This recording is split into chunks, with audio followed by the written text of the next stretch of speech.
Every summer I went up north to visit my grandparents in Traverse City. They have a beautiful house on the lake, and it's been a tradition to stay there for a week or two with each passing year. The house was built brand new, but it is entirely furnished with antiques and hand-me-downs from previous generations in the family. I know that apparently sometimes energies or spirits are attached to furniture. Although, whatever was going on in this house felt like something more serious than an innocent spirit bound to an old chair. It felt more sinister, like it lived off of our fear or something. I never personally experienced anything until a few summers back, but my mum claims that she has been ever since the house was built in 2005. I'll begin my story by retelling what she has told me. The house has multiple levels, a basement, main floor, and upstairs. The upstairs extends down one long hallway and breaks up into a den, 2 guest rooms, and a bathroom. The main guest bedroom is directly across from the den, and the other guest bedroom, where myself and my brothers used to sleep, is at the very end of the hallway. My mum said for the last 10 years she would hear people walking up and down the hallways at night. Naturally, she assumed one of us were awake and using the bathroom, but when she would check on us, we would all be sound asleep. She would hear voices at night, sounding like a man but hard to distinguish, and again would assume it was one of us, and would check, only to find us all sound asleep as per usual. This went on every night for quite some time, until the activity started to pick up in intensity. My mum would get worried about us with everything going on, so she would sleep in the guest bedroom with my brothers and I. One night she was laying down, and she heard the door creak open to the room. Suddenly, our dog, which follows my mum everywhere, jumps off the bed and starts growling at the air, and apparently this went on for more than an hour. The next night, the same thing happened, except you know that sound when the air breaks as you walk past a fan? My mum watched as my dog's head turned as something broke the air of the fan, and a loud pop happened right next to my mum's ear and startled her really badly. This would happen every summer, and it was always getting worse each year. Recently, I started experiencing things myself too. I went up north with a friend 2 years ago while my family stayed back for prior commitments. Everything was normal and I wasn't aware of my mother's stories yet. That is, until my second night in the house. While I was laying down and reading right before bed, I heard something in the hallway. I called out for my friend Tyler, but there was no response. And slowly, the door creaked open, and I called out Tyler's name again, but there was no response. The lights were all off in the hallway, except for the bathroom nightlight, and I saw the flickering of a shadow behind the door. I was certain it was my friend trying to play a prank on me, but when I got up to check, there was no one in the hallway. In fact, Tyler was downstairs taking a shower. I told my mum about this figure I saw, and that's when she told me all of her stories. And now, every time I go up north, I hear things, whether it be voices or footsteps. I also see things, shadow figures and lights that will go on and off randomly in other rooms. But the worst and most serious occurrence happened this past summer. The back guest room gets really humid, so sometimes my brothers and I will sleep in the den. The couch pulls out into a bed and I'll pull out a mattress on the floor and sleep in front of this screened-in porch that attaches to it. Around 2 a.m. one night, just as I was drifting off to sleep, there was a huge boom. I heard something drop, almost sounding like a table was flipped or a sandbag was thrown on the floor or something. It honestly startled the shit out of me, but my first thought was one of my brothers fell out of bed. But my heart dropped when I realized that the sound, it came from behind me, and that I was actually facing my brothers currently. I laid there paralyzed, in fear. What on earth could that be at 2 a.m? It came from the screened-in porch, which is connected by a sliding glass door to the den. As I laid there frozen for a few more minutes, my worst fear came to pass. There were 3 small taps on the glass sliding door directly behind me. It was the kind of sound you hear if you were to tap on a window with your fingernails. I have never been more afraid in my life. It was almost like something wanted me to look at it and turn around, but I refused. I laid there, praying and clenching my eyes shut, pretending that what I heard wasn't real, and I didn't sleep at all. I immediately told my mum the next morning, and she told me that I could sleep in the guest room with my dog and dad that night, and she would sleep on the floor with my brothers. At 2 a.m., just like when it happened to me, she was awoken by a loud thud and 3 taps on the glass behind her, and she never turned around either. What is also really weird is that when she woke up, she checked her Fitbit for the time and it read 2 a.m., but then shut itself off, and it hasn't worked to this day. There is something up in my grandparents' house, and I don't want to go back there this year. In fact, I was actually telling this story tonight at my family party, and it turns out that every single person that has visited my grandparents' house has had some kind of paranormal experience. A lot of them have heard whispers late at night, or footsteps, and my cousin claims that one night he saw a figure sitting in the chair in the den out of the corner of his eye.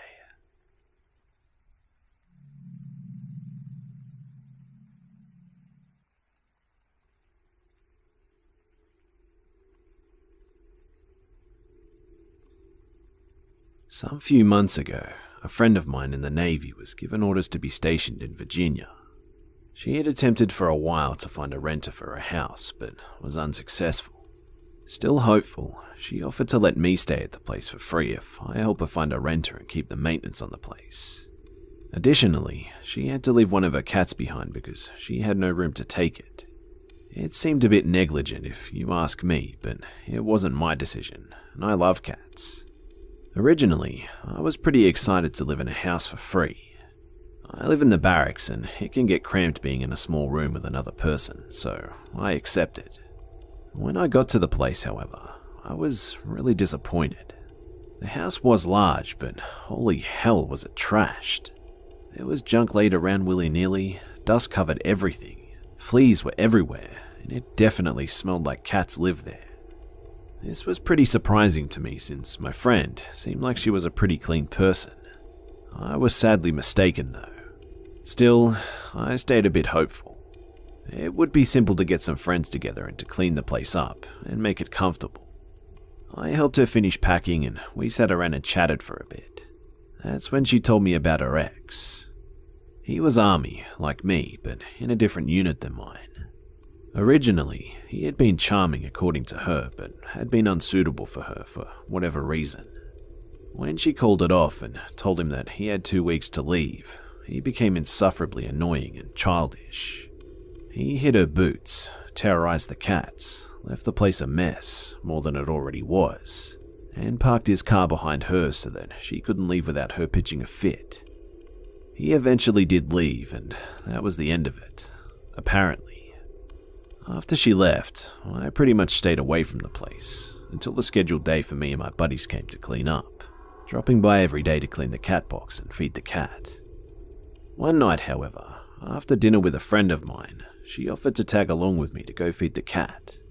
She was one of the people that had agreed to help clean, so I figured it'd be good to let her see the place to plan out what she needed to be done. When we got to the house and stepped out, I remember hearing a loud rustling coming from the surrounding trees. I figured it was some animal. As I think back on it though, it could have been my memory just making the situation worse, but it is a pretty big part of the memory. As I walk up to the door, I felt incredibly uneasy, like something was wrong and that I shouldn't be here right now. But I didn't want to waste my friend's time, so I shrugged it off. I was a bit confused when I went to unlock the door as well. The bolt lock was a bit finicky, and sometimes wouldn't unlock properly, so I often had to unlock it multiple times. That is, turn the lock, try to open the door, and so on until it actually unlocked. This time, however, the door opened after the first turn. At the time, I mostly figured it was just the lock, but in the back of my mind, I pondered whether or not I had forgotten to lock it to begin with. Either way, after entering, I was able to head upstairs to feed the cat, but when I attempted to flick on the lights in the entryway, only one of the two lit up. The other one didn't, so I assumed I must have blown it or something. But when I stepped closer to see, I stepped in a puddle of water, catching me off guard. Upon closer inspection, I discovered that the light fixture was completely filled with water, and some leak from wherever was dripping water onto the floor. Additionally, I heard a light rumbling that, at the time, I assumed was the AC. I knew the AC was right above the entryway on the top floor, so I thought maybe it was faulty or had broken and was leaking. I have never owned my own place, so I don't know the ins and outs of this type of stuff, so this made perfect sense at the time. Great, I thought. Even more issues to address. Still, I was there for a purpose, so I told my friend to check out the place to get an idea of what supplies may be needed to clean it, while I went upstairs to feed the cat. However, before I was even halfway up the stairs, my friend called me back down. Well, she was standing in the kitchen by the back door that led to the porch, and glass from the shattered door window littered the floor. She asked if it had been like that when I last left the place, but I could have sworn that it wasn't like that when I'd left. I mean, after all, I'd only been at the place once or twice since the owner had left, and I was sure that a shattered window would have caught my eye. Judging by the placement of the glass, it had definitely been shattered from outside. What was strange, however, was the door was still locked. Not sure if anyone was in the house, I told my friend to stay there while I checked upstairs.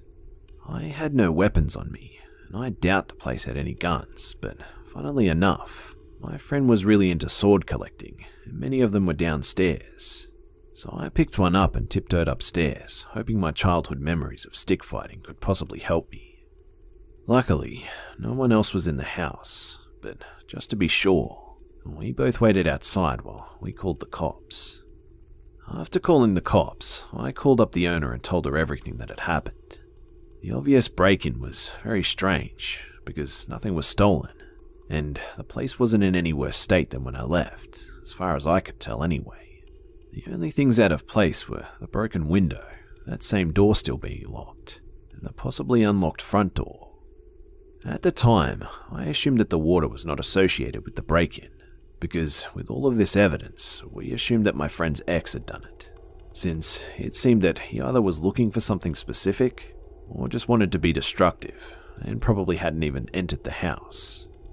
According to my friend, he knew that she was gone, but didn't know that anyone was watching the place, so he likely thought that the place was fair game for just vandalizing it. Still, beyond the window, why nor the police found anything else?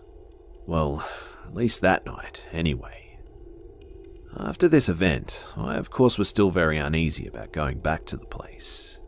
I'd never dealt with a break-in before, and the then assumption that her ex was just being a dick and lightly vandalizing the place definitely made me not want to stay there for too long for the fear that I might be around when he next decided to come back. Still, the damned cat, no offense to it, was still there, and I couldn't just let it starve. So while the police were tracking down the proposed suspect and the insurance company were getting the information, I still had to go to the place to feed the cat. I couldn't keep it with me because the barracks don't allow pets, and I had no friends that were willing to take it in. I won't lie, I waited a couple of days to go back to that house. I had to work up the courage again. I didn't even live there and the prospect creeped me out, so I can only imagine how I'd feel if it had been my place. But still, the cat needed to be fed, so off I went. When I walked in, the first thing that hit me was the smell. There was mildew and mold, obviously. My barracks were loaded with it. But it was strong enough to even overpower the cat smell. The water leak had become even worse. The hardwood floor of the entryway had begun to warp, and the ceiling was drooping. Something definitely wasn't right. It hit me that this leak was much more serious than I had first assumed. This definitely wasn't an AC issue, and the roaring could still be heard too. Curious now, not as panicky as my last venture in the house, I made my way upstairs, sword in hand. At the top of the stairs, there is a short hallway that leads to the master bedroom. Along the way, there's a storage closet. When I passed the closet, my foot made an audible squelch. There was water here too, which made sense as it was pretty much directly above the entryway, and both the AC and the water heater were in the back of the closet. When I entered the master bedroom, however, there was no water, but the roaring sound was louder and it sounded more distinct and familiar now. It sounded like running water, like what you'd hear from a bathtub. Sure enough, I discovered a door at the back of the bedroom that I hadn't noticed before. It led to a half bath with a toilet and sink, and in that room was another door. And sure enough, the noise was definitely a running faucet. The carpet in the front of that door was soaked beyond belief, and the door was locked. Judging by the placement of the door, the room beyond would have shared a wall with a large storage closet, and the tub would literally be right above the house's entryway, explaining the weird water-filled light fixtures, the drooping ceiling, and the leak. At first, I figured I might as well bust down the door since it was obvious that the tub had long since overflown, and the water damage would already be a nightmare to fix, and a broken door at this point would be the least of the owner's worries. I stopped myself though. I didn't know what I'd find behind the door, and I didn't want to go in blindly, so I decided to call the police again to get an officer to help instead. He was able to unscrew the knob and get it open. Nothing was behind the door, but sure enough, the tub had been running and had overflown. We turned it off, and the officer added more things to the report that had already been opened about the previous incident. Putting this all together, I think it's pretty safe to assume what had happened. The vandal, almost certainly the owner's ex, had broken in that night, probably just before my friend and I arrived. He'd broken into the place from the back door by smashing the window, and had likely left through the front door, which was why it was unlocked. Now, I'm not 100% sure if this next part was during his original break-in, or if he came back later to do it, but I think that while he was in the house, he went upstairs, plugged the tub, turned the water on. The vandal obviously wasn't there to steal anything. Instead, he just wanted to flood the house because he knew the owner would be away, and that water damage is a nightmare to deal with. I'm pretty sure that he did this all in the same night, and that neither the police nor I had discovered the water until a couple of days after, which would explain the leak I discovered the night of the break-in. But one thing that really troubles me is that what if it had been left like that? What would have happened if my friend got back and the tub had fallen through the roof or something? And maybe that was the whole plan anyway. Whatever the case, whoever did this is a vindictive piece of garbage, if you ask me.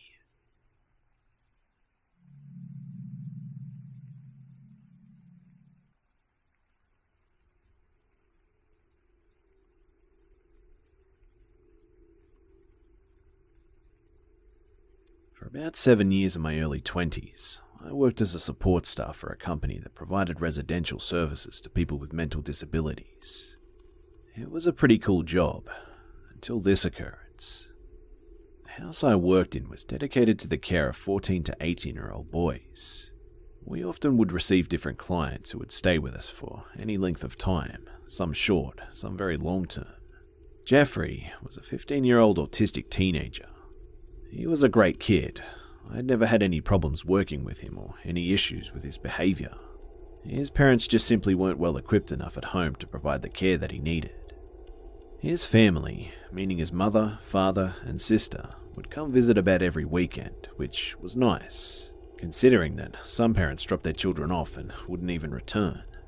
Jeffrey's sister was also disabled, but not as severely as her brother. We'll call her Sally. Sally was 20 years old, at least 230 pounds, and more often than not, reeked of body odor. She wore dirty clothes, had long greasy hair, and had a face covered with acne and scars. Sally would always watch me whenever they visited. Not just watch me work, but watch my every move. She would often try to flirt, and it made me extremely uncomfortable, but I would usually just try to ignore it, as she was a family member and wasn't really doing anything wrong. After a little over a year of this, Jeffrey was transferred to another residential house. After he had moved out, he added me as a friend on Facebook, and due to the fact that we no longer shared a professional relationship, I added him back. Jeffrey began to message me no less than 20 times a day. I would reply occasionally.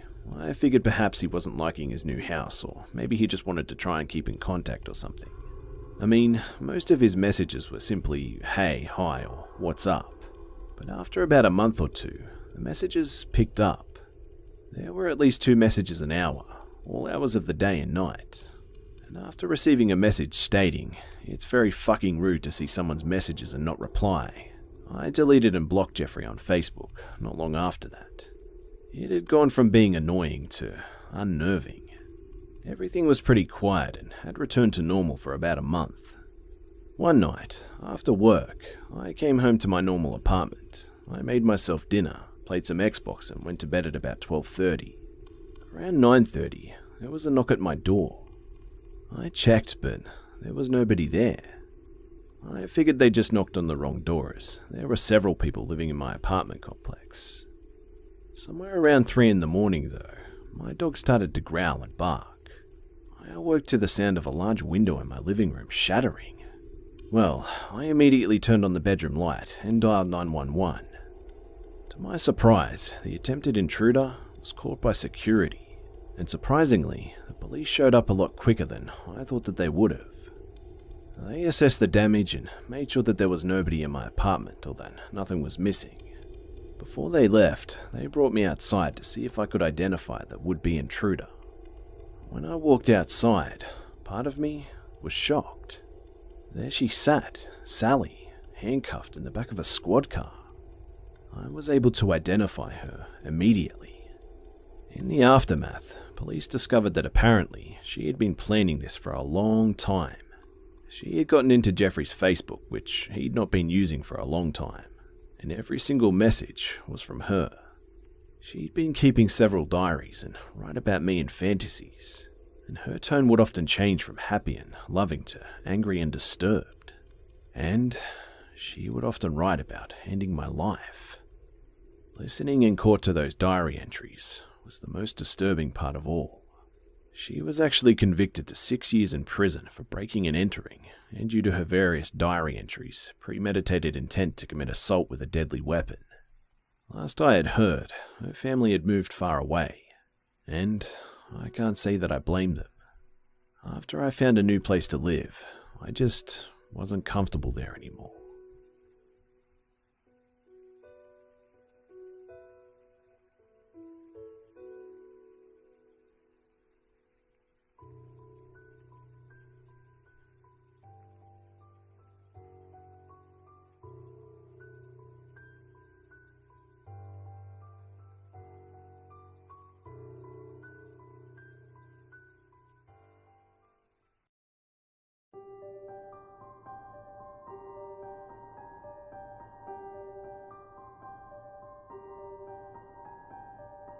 Creepy Cam Visitor.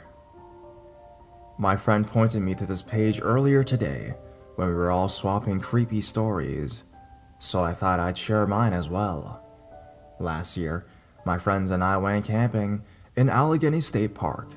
It was around the same time and it was raining quite a bit that week. It was just light rain that day, so we set up tents and went to sleep. I woke up in the middle of the night because my feet were wet and I found the tent zipper was open a little bit. I didn't think about it that much at the time and thought it was just my mistake, even though I remember I took care to close it all the way down, so I closed it and went back to sleep. There were totally 6 of us and 3 tents, and when we woke up in the morning, my friend was trying to hang a sock on a branch for drying because he didn't close the tent flap properly and got his socks wet. The guys in the 3rd tent couldn't really remember if their tent was open too, because he hadn't really paid attention, but there was a bit of moisture inside near the zipper. This really creeped us out because we thought someone had tried to steal from us or worse, kill us during the night. So we thought we'd look around the tent for clues. I thought it'd be a good idea for me to at least, if we found an animal footprint or nothing, because I thought it was probably deer, and it somehow managed to open the tent with its snouts because they smelled delicious potato chips inside or something. The place we had set up tent had a gravel, but in the muddy area near the trees we found prints of bare human feet. It was a regular size print, and weren't very deep. Since our worst fears had been confirmed, we decided to pack up immediately and continue our trek. This is when I noticed that all the prints were of the right feet. I was trying to make out which direction they were headed towards, but I realized they were all of the right feet. It wasn't just a single straight line of footprints either. It was like the prints of a person with two right feet. There were plenty of prints, and though they weren't all that well defined, they were clear enough to make out every one of them was a print of the right foot. I can't think of an explanation for this. I can think of a few explanations, kind of in general. All simple ones, really. But in general, the incident itself was really, really creepy.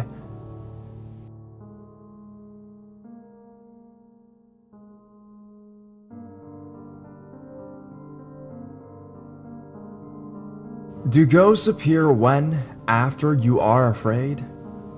Okay, so I have to say that something creepy happens at least once a month for me. But if I type them all here, then it would be way too long, which would defeat the purpose of this. I'll just talk about what happened tonight. So let's get to it. I work at a pizza place, and I am the primary closer, which means I get out very late and do almost all of the work. So tonight, I was about to cut my old manager's pizza. We use blades to cut pizza very sharp, very big. However, when I went to pick up the blade, it slipped and sliced my thumb. The cut itself was very deep and blood was steadily running from the wound. The kicker though, I hate blood. The very sight of blood makes my vision blurry and makes me see stars, and then sometimes faint. My buddy knew this and covered me for a while, and I stepped outside and sat down for a good few minutes and recovered. I got back inside, still feeling woozy, and finally finished my job. After work, I was driving to my girlfriend's house, and it started to storm really bad on the highway. There was thick traffic. Everyone slammed on their brakes and put their caution lights on. I slammed on my brakes and started sliding from all the water. Needless to say, adrenaline was pumping, and I will admit it scared me. I finished driving the next 10 miles at no visibility until I got to my exit where it suddenly stopped raining. I felt relieved as I could breathe again. Another 2 miles, and I would be at my girlfriend's apartment and home free. I pulled in and parked in my favorite spot, the handicap unloading zone, like a dick, got out of my car, and started walking towards my girlfriend's house. This is where things started getting bizarre. I felt as if I was being watched, but couldn't find out from where. I was looking into my girlfriend's apartment via the sliding door facing the street, and I could see someone standing there. They were my girlfriend's height and build, but were wearing what seemed to be a blue t-shirt and red sweatpants. My girlfriend would never wear a blue t-shirt, and I do know she wears red sweatpants, but as I was walking up, I was watching this figure. Whoever or whatever it was seemed to be moving, like trying to walk, but not getting very far across the room, almost like it was a character in a video game glitching. All the body parts seemed to be moving abnormally in different directions, but it wasn't fluid like human movement. There is no better way to explain the movement than sort of like a wacky waving inflatable tube man being filmed with a time-lapse camera. This is exactly what it looked like, but with legs as if it were trying to move. It made my blood run cold. Now I vape. Yes, it is related to the story. Stay with me here. But as I hit my e-cig and I blew a cloud in front of my vision, after it rains the clouds are thicker, it seemed to disappear when the smoke cleared. I thought I was just seeing shit, and continued to walk in. I opened the door and walked inside, walking past my girlfriend's mom's room, who was snoring, and walked in my girlfriend's room, where she was dead asleep, wearing a gray t-shirt and a pair of short purple gym shorts with a red stripe. Whatever I saw was not her. I crawled in bed with her, and told her about my day as normal, gave her a massage and scratched her back and whatnot, when 10 minutes after, I heard her mom's door open. You can see her door from across the hall. There were no lights on, so all I saw were feet and legs walking into the kitchen and living room area. where I just saw that weird aforementioned thing. The kitchen light turned on, and I heard the sink turn on as well. I thought, oh, her mom is just getting a glass of water, no biggie. Also, released from her mother's room was her dog, Tiny Thing, jumped up on the bed with us and tried to cuddle up and steal my girlfriend's back scratches. After a few minutes, I noticed that the sink didn't stop, and my girlfriend's mom did not return to her room. I let it run for about 5 more minutes, as I didn't want to make her mom feel weird for getting a pot of water to start boiling at 1 a.m. Whatever, I don't know. I just didn't want to bother her. So, getting annoyed that the sink was still on, my girlfriend asked for me to go check out what she was doing.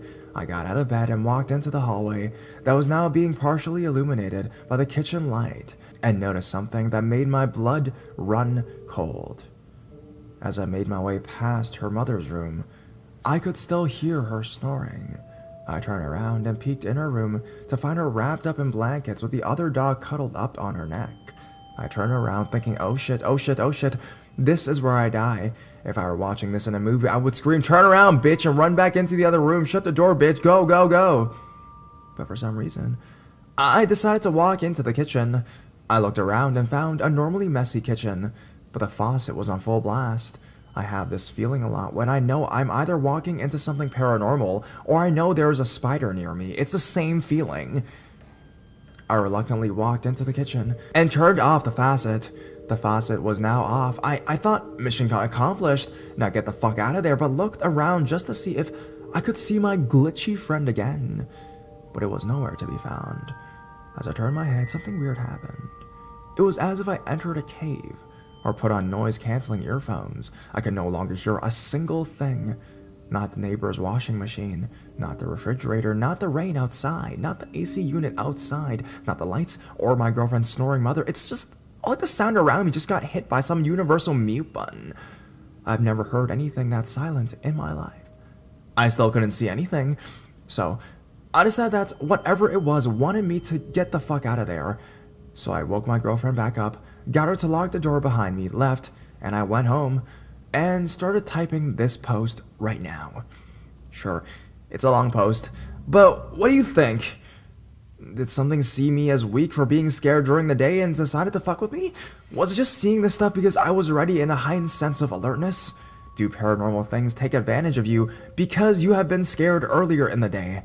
And lastly, would being scared allow you to look for the paranormal easier, or would it just complicate things?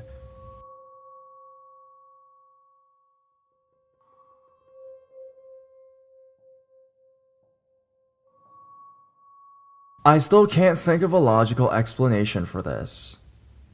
My mom and I work together, and our company has an annual party for the entire region. We have an office dinner on Friday, with the actual party, sit-down dinner, awards, etc. on Saturday night at a hotel. She works with a very capable event planner, but nonetheless tends to be pretty stressed and cranky in the months or so leading up to the actual event. A few years ago, however, this was compounded by the terminal illness of one of her friends. This particular woman, Liz, has been a friend of a friend for a long time, but Mom only got to really know her in that last year or so. I'd met her once during the summertime and quite liked her. She was funny, interesting, and seemed pretty accepting of what was coming, as well as determined to enjoy whatever she had left. Anyways, I live in the city, and I'd taken the train out to the suburbs that Friday. Mom was pissed when she picked me up because she had forgotten her jewelry at home 40 miles away, and didn't have time to go back for it before the party the following night. We get back to hotel, where we're staying in 2 adjoining rooms. She has a suite with kitchen, etc., and have my own smaller room bathroom with a one-sided door. In other words, our luggage was completely separate, packed in different locations, and not overlapping at all. We were downstairs in the lobby that evening, waiting for the hotel shuffle to take us to our office staff dinner at nearby restaurant, when Mom noticed it had started to rain. She suggested I run back up to the room and grab my umbrella. I should add that this was maybe at most 10 minutes after we had first left the room, not enough time for housekeeping to come and go. I go to get my umbrella out of my overnight bag, and holy shit, What else? Mom's jewelry case. We found out that Sunday morning that Liz had died late Friday night, but Mom didn't put two and two together until a few weeks later at the memorial service, when her family reminisced about what a prankster she was with her siblings, then later April fooling her kids every year. That's really the only explanation for how Mom's missing jewelry ended up in my bag in a locked room, so I guess I'll take it.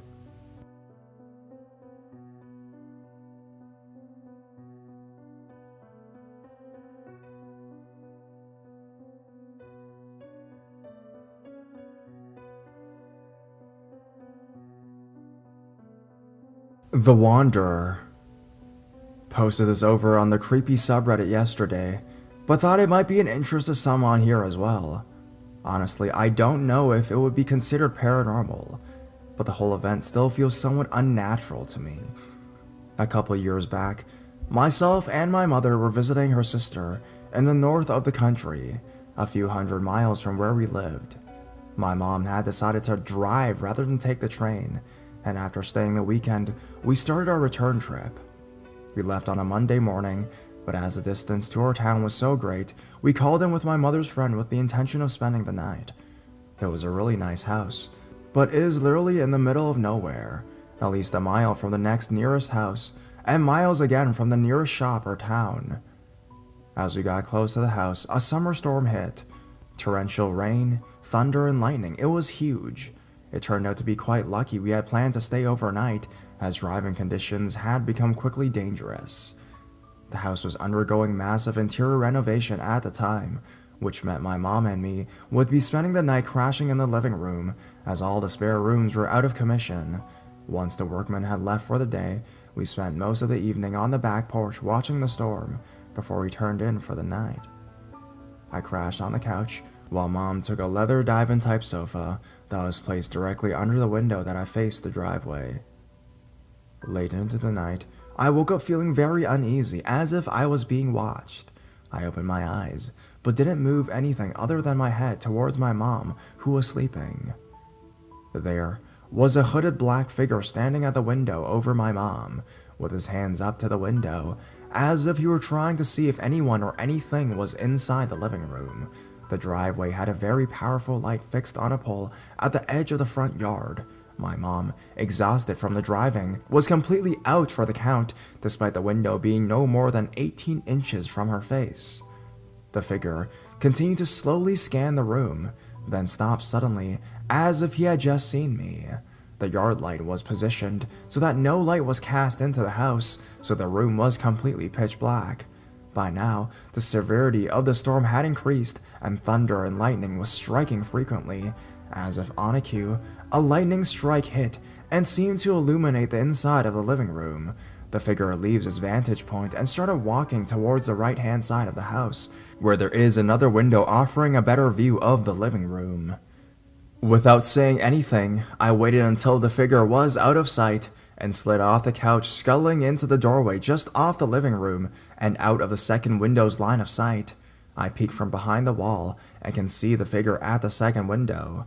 By this stage, I freaked out and was unsure of what to do. Lightning hit again, and the figure snapped his head right to where I was hiding. I remember being almost frozen, feeling his eyes were locked onto me. He left the second window and headed back towards the first. I somehow managed to move, running to the stairway in the corner of the room that led up to the bedroom of my mom's friend. I burst in and shouted that there was a man outside, looking in. Once over the initial surprise of me waking them in such a panic, the husband, a large man in his own right, jumped up, summoned his eldest son, who was a couple years older than me, found 2 cricket bats and marched down the stairs.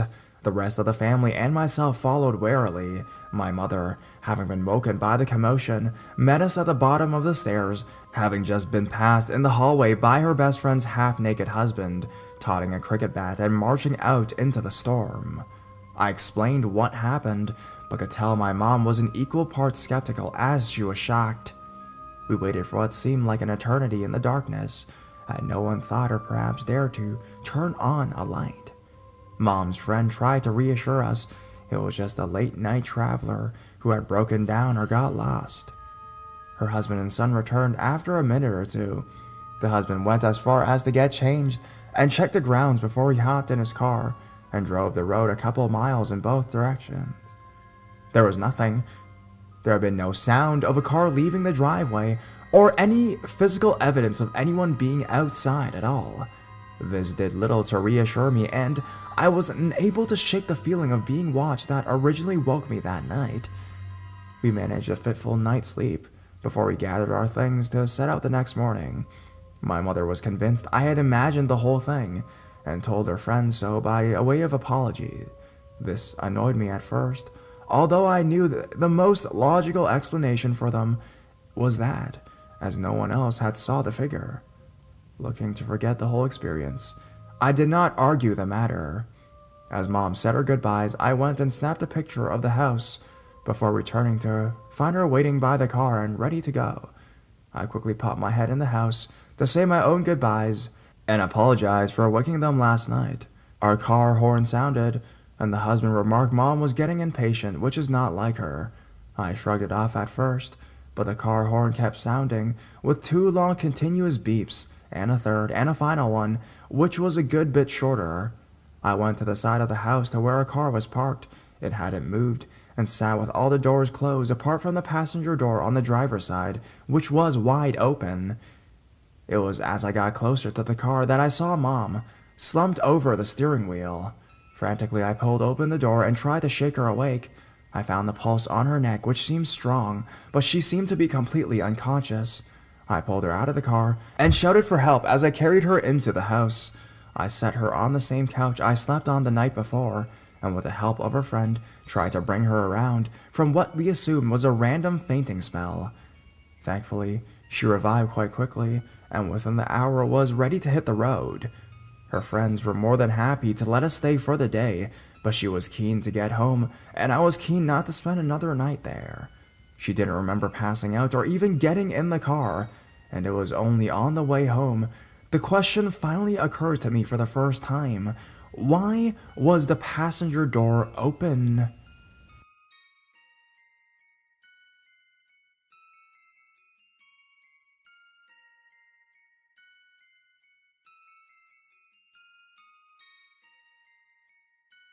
Bridgewater, the abandoned cemetery. This is my ghost experience. This is my 3rd post in 3 days. I admit that telling all these stories has really begun to make me feel better. Thank you for the acceptance and understanding. The following story is very long and contains many components. 4 years ago, I had a group of friends who enjoyed drinking, smoking, and partying. I can't remember the first person who brought up the Bridgewater legend. I just remember it all began with the tale of Witch's Castle, where my friend's aunt had been burned alive in the 80s, which is unrelated. One night, a friend of mine, who was higher than a kite from smoking marijuana, began to tell a story of her experiences resulting from the cemetery. Mind you, I did not believe her. Hell, she was high. Her name was K-Day. She said that it began when they all went up to Bridgewater, they being her friends, to party. Apparently, teenagers enjoyed stomping around on old graves while drunk. Well, K-Day told us how she wandered off into the woods with a couple of people from her group, and they made it to a break in the woods with an old wooden home that once stood. She said that there was an incredibly tall black figure standing by a pole. They all ran. Upon returning with the rest of the group, the figure and the pole were no longer there. They left that night, and over the course of several weeks, nearly all of them were involved in some sort of tragic accident or had a family member go through something devastating. K-Day blamed it on that night and how they had acted. My first night at the cemetery. We drove to the little town by Salem where the cemetery is located. We headed down the old road between the cornfields, passed through dark, empty woods, and came to a field clearing. There it was, Bridgewater Cemetery, where many murdered women and children laid at rest, with the slaves buried on the outside. Upon looking at the cemetery, there was a large tree to the right, located by a barbed wire fence. People say that it was where they would hang the slaves and blacks. The gate of the cemetery was about 6 feet tall, Black iron fencing all the way around with a giant arch nearly 13 feet in the air with the last name Bridgewater. Background legend. I did some research on the cemetery at the time, and from what I can remember, there was a main storyline for the hauntings. There was a man with the last name Bridgewater, and he lives in a small southern Indiana town with his family. He owned a white horse. Himself and the rest of the men left for war. Upon their return, they had found that the women and children had been slaughtered and laid in the middle of the streets as the houses burned. When they approached the bodies, the men were bombarded by 12 Shawnee Indians. They were buried in the cemetery. It is said that if you approach the cemetery and turn off the car, leave the keys inside, then the door is unlocked, and exit. Upon returning, the handprints of children will be on the car. It is also said that one can witness the white horse as well as the ghost of Mr. Bridgewater if the spirits are disturbed. Now, back to the cemetery. I was with 4 others. We faced the cemetery. My dog was acting normal. Exiting the car, I shined my lights on the massive archway. Upon entering, it seemed as though the cemetery was much darker than anything outside of its fencing. I took this as sheer chance, and perhaps due to the large forest at the back of it. Shining my light on the gravestones, I noticed that there were indeed many children, infants, 2-year-olds, barely old enough to form a full sentence. I felt sick. My dog began acting up, whining, whimpering, doing things she doesn't often do. One of the other girls began freaking out, so we returned to the car. That's when it got incredibly weird for me. I was in shotgun, my dog cradled up in my lap as if she was a puppy. At this point, she was pretty old. My friend driving attempted to turn on the car. The engine wouldn't roll over. The girl in the backseat began screaming, and how there were shadows low to the ground running around outside. The moment the car started, my friend attempted to rev the engine, and yet it was as if something was holding on to the bumper. It let go, and the lights flashed on, and about 30 feet or more in front of the car, running across the road, was a very large white creature, moving fast as it could from one side of the woods to the other. Before I knew it, it was gone. I thought I was the only one who had seen it, until I turned around and saw the others staring forward in awe. We left. A month goes by. I'm staying in Salem at this point, with 2 friends.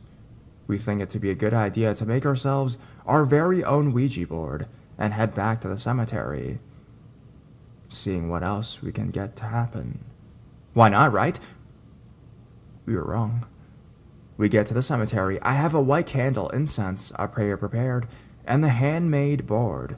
Rather than entering the cemetery, we begin outside by the slave tree. I cannot remember all of the questions that had been asked, but I remember that the spirit was not a good one.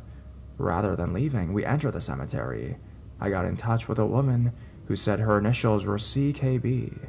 Later come to find, they could stand for Cicely Kesey Bridgewater. Spelling may be off, it's been years. This woman said that she had been murdered, along with her 6 or 7 children. When I asked by who, she told me 11. Later I found out a dozen Indians invaded the town and slaughtered the families. As I asked her if she needed my help, something very odd began to occur. First, the responses were, "Hurry, go, he's here." When I asked who, all I got was, him, go now, killed. My dog began to bark, and the third friend who was holding the dog and the flashlight began to complain of the rain. I remember looking at the other girl who was doing the board with me, and I said, "It isn't raining."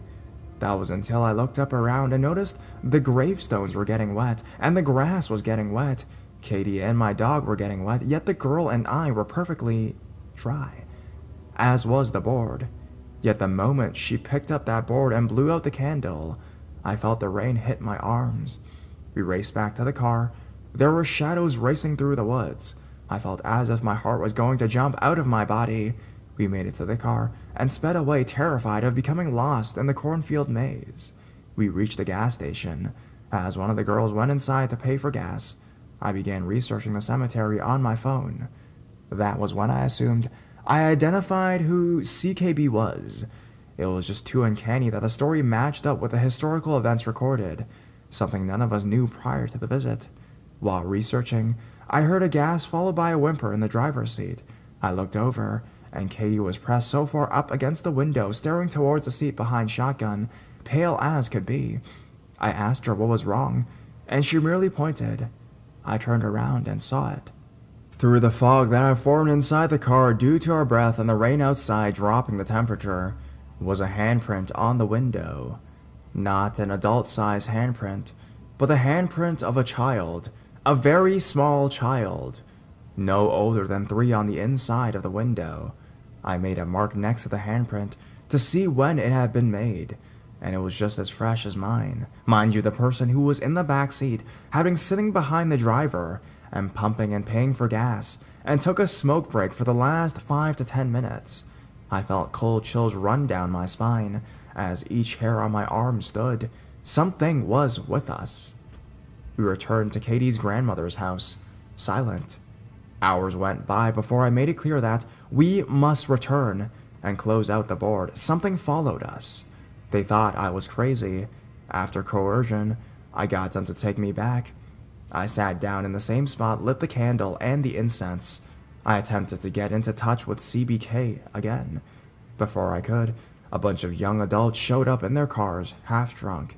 They made fun of us at first, then decided they would like to watch. At this point, there were about 12 or more people in the cemetery. After many minutes, I thought I had gotten back in touch with CKB. It wasn't until the board spelled "fuck you" that I knew I had hit something terrible. I asked if it had been in the car with us. The reply was, "Scared you, yes? Children die. Children cry." As felt the urge to vomit while my skin began to feel clammy. I immediately proceeded to close the board. There are multiple techniques. I believe one of the girls lit the board on fire. I just cannot remember if it was at the cemetery or at their home when they did this. Upon leaving the cemetery, as the others continued drinking and laughing at what had just happened, thinking we were insane, a military kid dropped to the ground on his back and laid there for several minutes not moving. By the time we reached him, he was foaming at the mouth, his eyes in the back of his head. As he began writhing around like a fish out of water, he was convulsing. It was terrifying given the circumstances. I never felt so weird, so cold during the summer. I knew there were people around me, because I could see them, yet this lingering feeling of being watched by something I couldn't see refused to leave me. Once the kid got on his feet, he apologized, and said that it was the first seizure he had had since he was a kid. Said it was due to all the excitement and anxiety associated with fear, whatever, right? While we're preparing to leave, as the strangers continued to drink, 2 giant trucks began to cross the field, going fast and headed our way. By the time they reached us, I noticed that they were filled with men bearing hunting guns, and they were not happy to see us. I don't remember all of what they said. I just know that it was something along the lines of, "Do you really want to come in and piss them off? You're trespassing, and we got the right to shoot." We got out of there fast. I want to know if anyone else has experienced something terrifying through a Ouija board.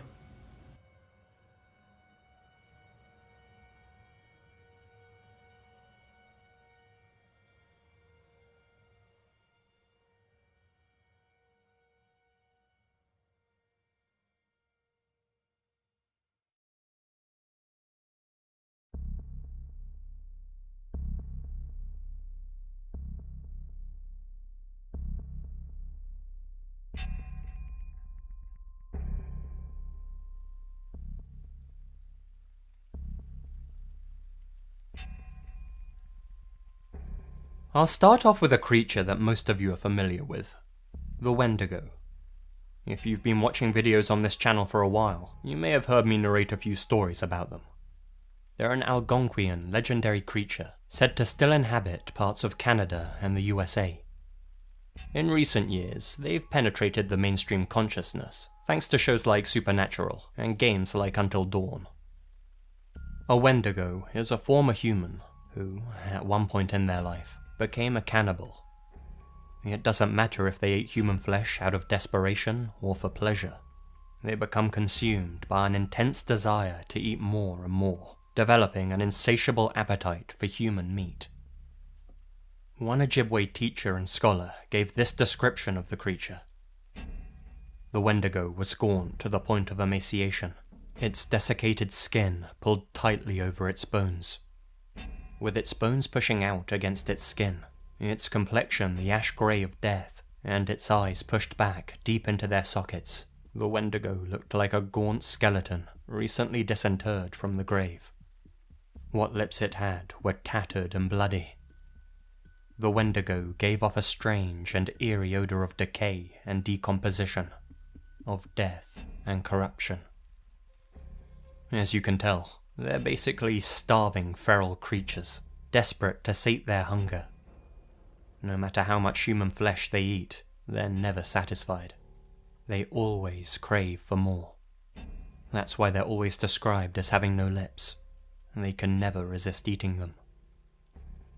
It seems likely that the Wendigo legend started to circulate as a way of dissuading people from killing and eating their fellow tribespeople, especially during a food shortage.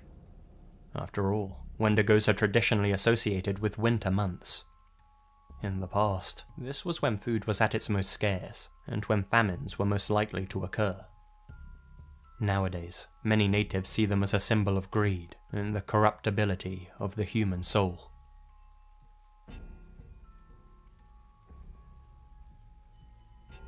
There's a little-known folktale that has circulated around Dartmoor in England for hundreds of years. I'd never even heard of it until I read a post by Reddit user This Reasonable Guy. What he described was the legend of the curry. It's said to wait near the graves of those who have died on the moor, waiting for an unsuspecting victim to pass by. If you wander too close, it will latch onto you and make your life a living hell. It has no visible form, so you won't even realize that the curry has attached itself to you. Over the course of weeks, months, or even years, the curry slowly convinces you of its existence. A faint whisper in your ear, appearances in your dreams, a cold touch on the back of your neck. As time passes, it becomes more aggressive, clawing at you as you sleep, projecting its own face onto your family members as you talk to them, attacking you in your nightmares. Nobody else can see or hear the curry, making you question your own sanity. Then it makes you a promise. If you return to the moor, it will leave you be. It'll say that it's finished toying with you, and now all it wants to do is return home. By this point, you're mentally exhausted and desperate. You inevitably give in and return to the moorland. As you wander aimlessly around Dartmoor, it will continually whisper words of encouragement in your ear, promising that you're almost there, you're almost free. Eventually, exhaustion will overcome you, and you'll collapse to the ground and succumb to the elements. As you lay there, dying and unable to move, the curry tells you how much it will enjoy dragging your soul to hell. And like that, another grave is created.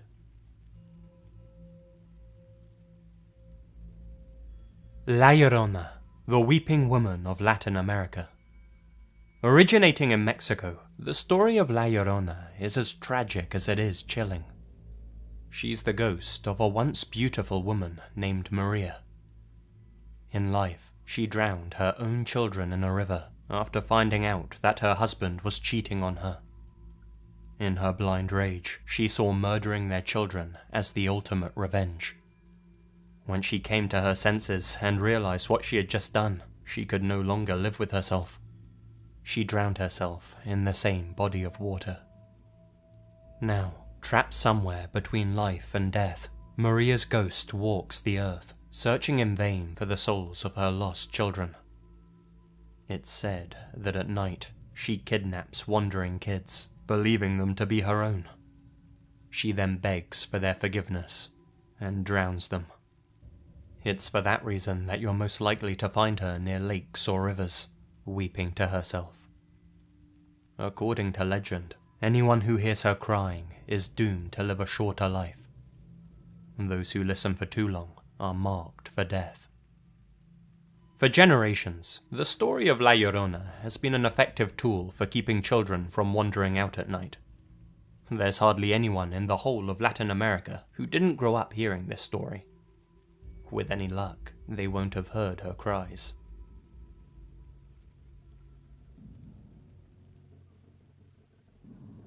Japan has more than its fair share of creepy myths and urban legends, and in all honesty, I think I could have easily filled this list with Japanese entries alone. Perhaps the best known examples are the split-mouthed woman, Kuchisake Onna, and the malevolent torso known as Teke Teke.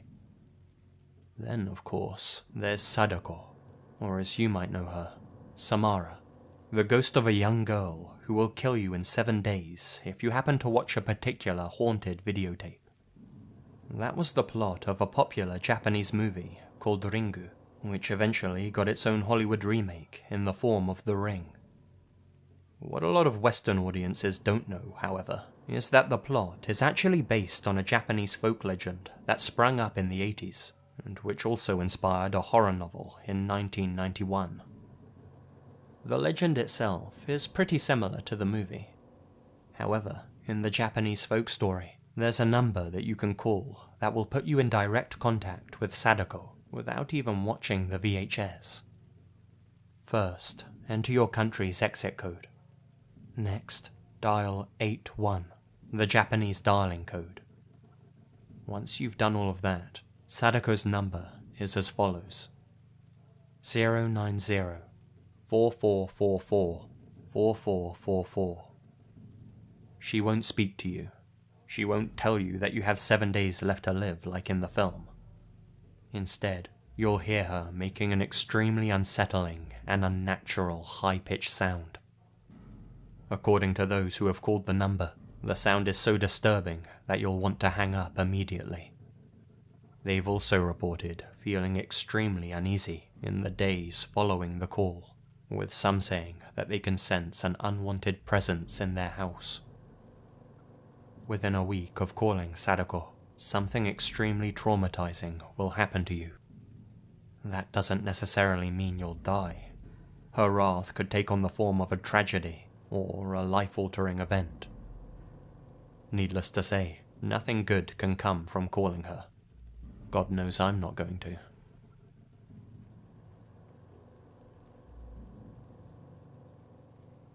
Fans of Stephen King might be familiar with the name of these ones. Knockers, or Tommyknockers as they're known in the US, were believed to be malevolent, dangerous beings that lived in mines and caves.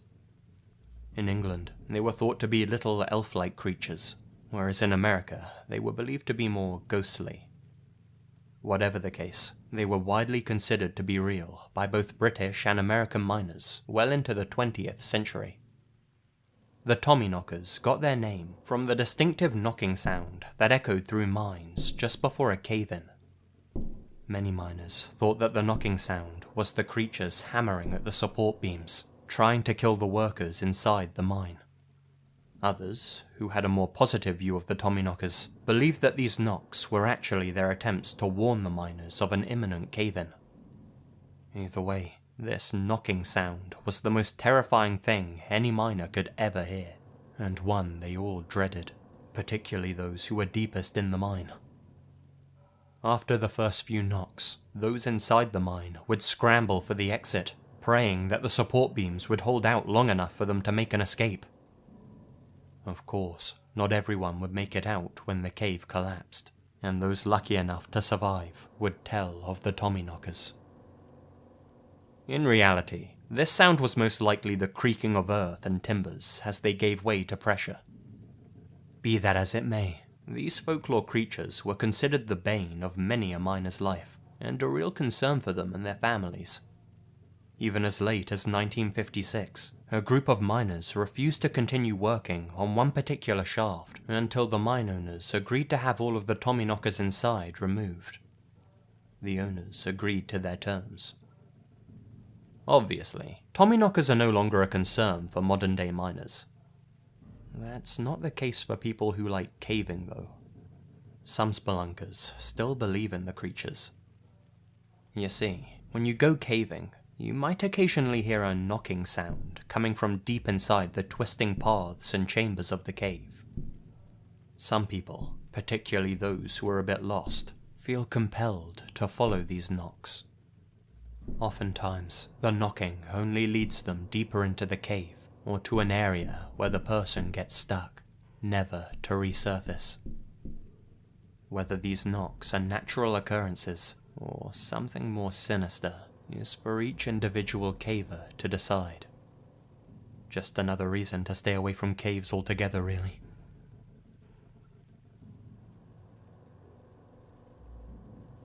Strigoi Mort, literally dead witch. They've been a hallmark of Romanian folklore since the 1600s, and were the inspiration behind Bram Stoker's Dracula. Indeed, the best way to think about these creatures is as the first incarnation of the modern vampire. They're the reanimated corpses of the dead who drain the living of their blood. They're also said to have the ability to shapeshift into a number of creatures in order to mask their identity. There are a handful of ways that a person might become a strigoi when they die. Firstly, the seventh child of the same sex in a family is doomed to become a strigoi, as is any baby born with a cowl atop its head. Those who lead a sinful life are also more at risk of becoming one. On top of that, anyone who dies unmarried, by suicide, by execution for perjury, or after being cursed, will most likely come back to walk the earth as well. Now, this might not sound like such a bad deal to some of you. After all, who wants to stay dead? But the strigoi aren't like what they were in life. They're both human and demonic. Once they reanimate, they feel compelled to return to their families and act just like they did in life.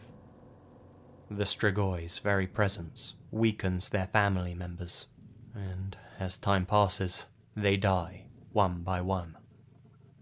In order to continue existing, the Strigoi is then forced to steal the vitality of others, killing them in the process. The bite of a Strigoi is always fatal, and, unlike some modern vampire stories, can't turn the victim into a Strigoi themselves. It's for this reason that many Romanian people were buried with a stake through their heart, and their coffins nailed tightly shut. The last thing a family wanted was for their dead relative to come back and kill them.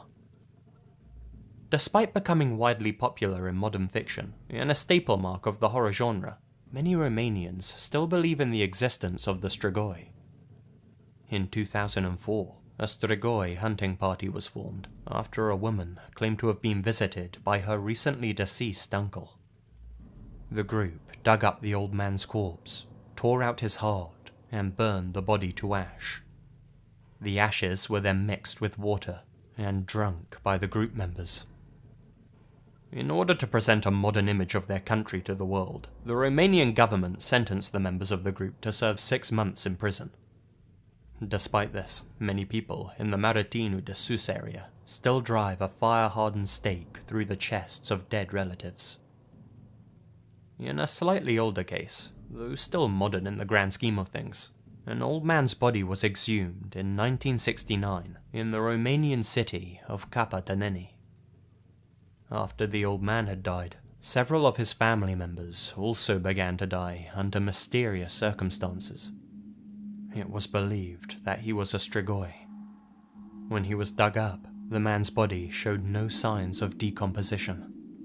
His eyes were wide open, and his face was twisted and red.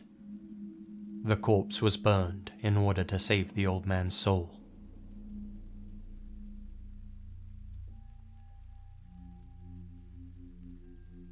Hailing from Celtic folklore, the Kelpie is an aquatic horse that is said to haunt the rivers and lakes of Scotland and Ireland.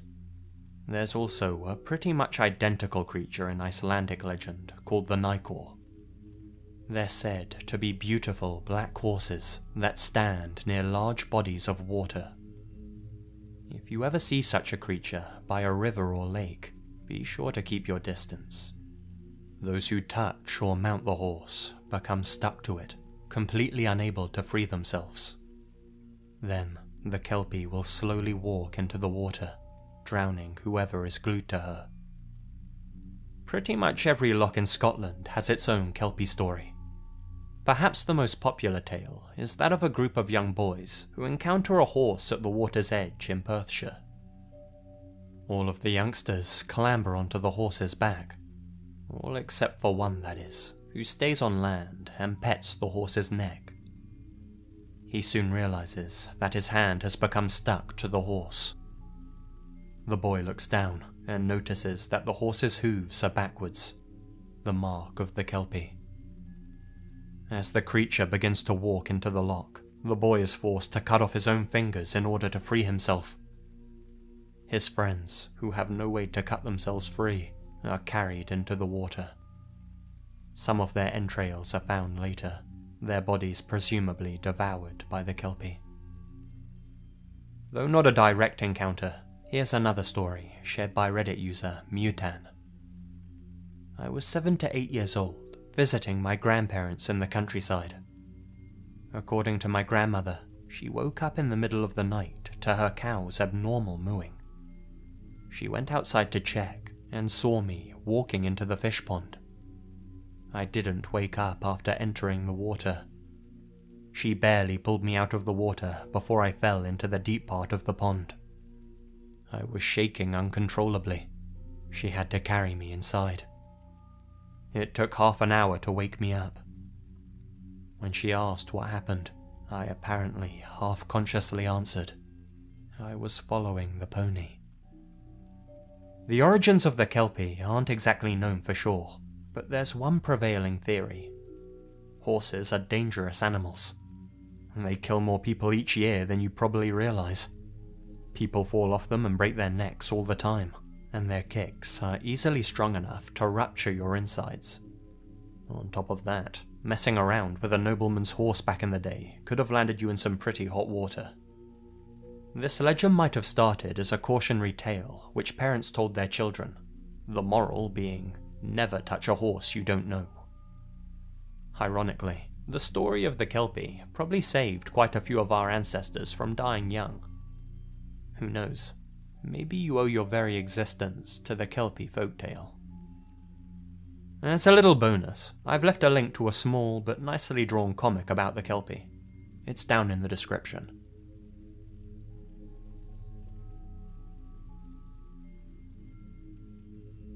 If you find yourself relaxing on a Hawaiian beach at night, be wary of the sound of distant drums and footsteps. It's said that on certain sacred nights, the Huaka Ipo, or night marchers, patrol the coastline. They're the spirits of ancient Hawaiian warriors, still carrying out their martial duties in the afterlife. They most often appear just after sunset, or right before dawn, and are known to kill anyone that witnesses their march. If their torches are in view, then it's already too late to run. Your best chance of survival is to play dead. Avoid making eye contact at all costs. They'll notice your stares and butcher you. Some say that placing your face into the sand or dirt is your best chance of appeasing them, as they view this as a mark of respect. If one of your ancestors marches in their ranks, then they'll spare your life. So, if Hawaiian blood runs through your veins, you may be one of the chosen few who can watch the marchers as they pass by. Then again, are you really willing to take that risk?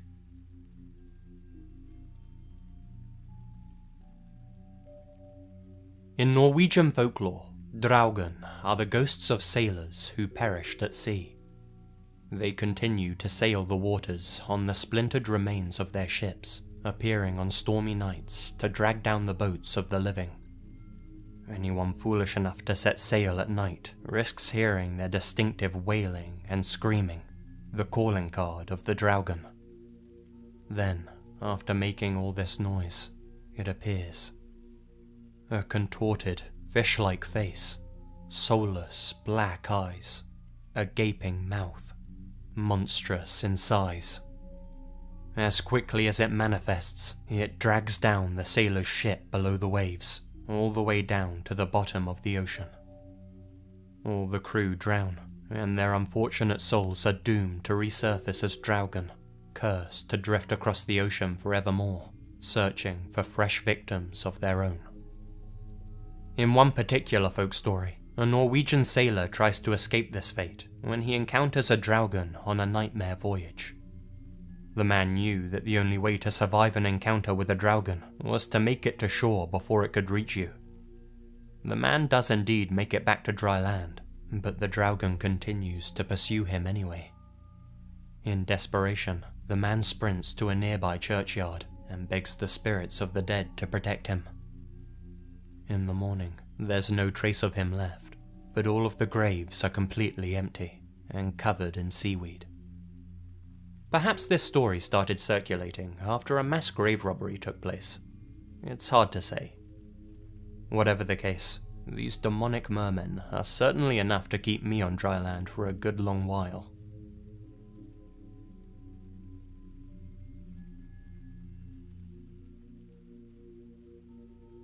People who have followed this channel for a while now probably saw this one coming.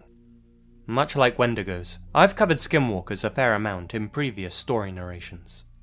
They're pretty popular, and for good reason. These creatures are the stuff of nightmares. A large proportion of Navajo people firmly believe in skinwalkers, and are cautious when it comes to talking about them. It's said that even discussing the creatures attracts their attention. If that's true, it's a bloody good thing that I don't live in America. Skinwalkers are a type of Native American witch. More specifically, a shaman or witch doctor that murdered somebody close to them during their lifetime. They often appear as animals, though distorted and tattered replicas. It's best not to think of this as shape-shifting. It's more that they're inhabiting the skin of the creatures they've killed. The more experienced the skinwalker is, the more likely they're to appear in a convincing form. It's not impossible for them to take on the skin of a human either. It's rare for a skinwalker to kill without a motive, and generally they try to keep to themselves. When they do wish to take a life, however, they tend to isolate their prey. They can go about doing this in a number of different ways. One of their deadliest tricks is to call out to you in a familiar voice, luring you towards them. Their vocabulary is often limited, however, and some even say that they can only repeat the last phrase that their previous victims screamed before they died. As such, one of the most common lures is to shout things like, "Help me."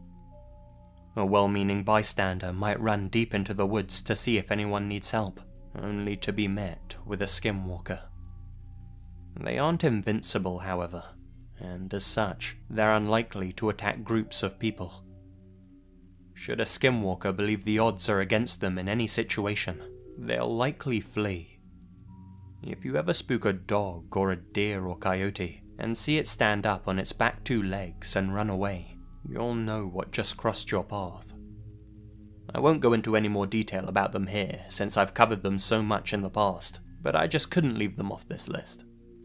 If you'd like to hear more about them, I'd recommend checking out the Benny story that I narrated a while back. I'll leave a link to it down below. So, there you have it. 9 of the most disturbing creatures from global folklore. It's easy to dismiss these stories as pure fantasy, and rightly so. After all, the simplest and most logical explanation for anything is usually the most likely answer.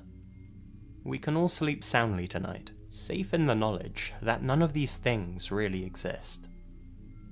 Then again, most folklore originates from an actual event or encounter that slowly got exaggerated over time.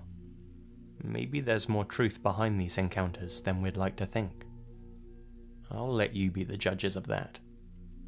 Stay spooky, and remember, the best things happen in the dark.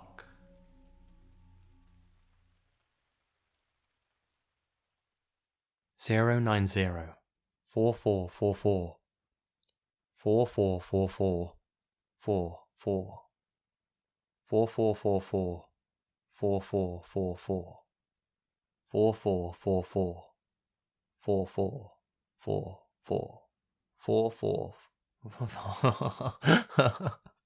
44.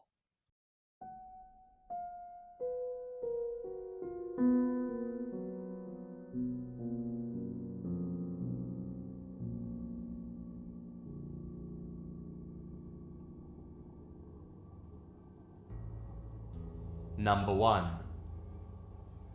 I used to be a corrections officer. At my jail, we had a non-violent criminal in lockdown. He'd been put with a violent one. The bad dude killed the other guy with a coloring pencil, put it straight through his eyeball. I was working the female facility, so I only heard all of the chatter over the radio. Speaking of eyeballs, we also had a guy pull his own one out. The worst thing I dealt with, though, were the stories when I was talking to my girls. There was this one girl that none of the other COs could stand. Let's call her Jess. She was constantly in trouble and getting put into lockdown. I had a very good rapport with her, though, and occasionally she'd open up to me. I came in one day, and Jess was in a cell acting out. It turns out that her aunt, who was in the same facility, had just been sentenced to death. This woman, Margaret Allen, in case anyone's interested in looking this up, had killed a woman by cutting her throat and pouring bleach into it, as well as into her mouth. Then she buried her alive. Anyway, Jess was upset by this, and even I was like, look, that fucking bitch deserves death. You need to behave and not get into any more trouble or lose sleep over this. So she proceeded to tell me why she loved her so much. As a kid, around 6, Jess was in an apartment with a few other little cousins when some guy broke in to kill her parents. They were cooking crack at the time. Her 10-year-old cousin shoos all of the kids into a closet and tells them to keep quiet.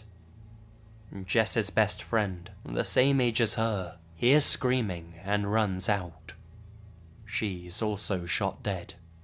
The oldest kid wasn't able to stop her. Long story short, this aunt who had just been sentenced to death took her and all of the other kids in, kind of raised them on and off, and always made sure they were taken care of. They all lived in the same apartment complex. Those of us who aren't raised in such poverty and violence have no idea how bad kids in this country fucking have it. Number 2.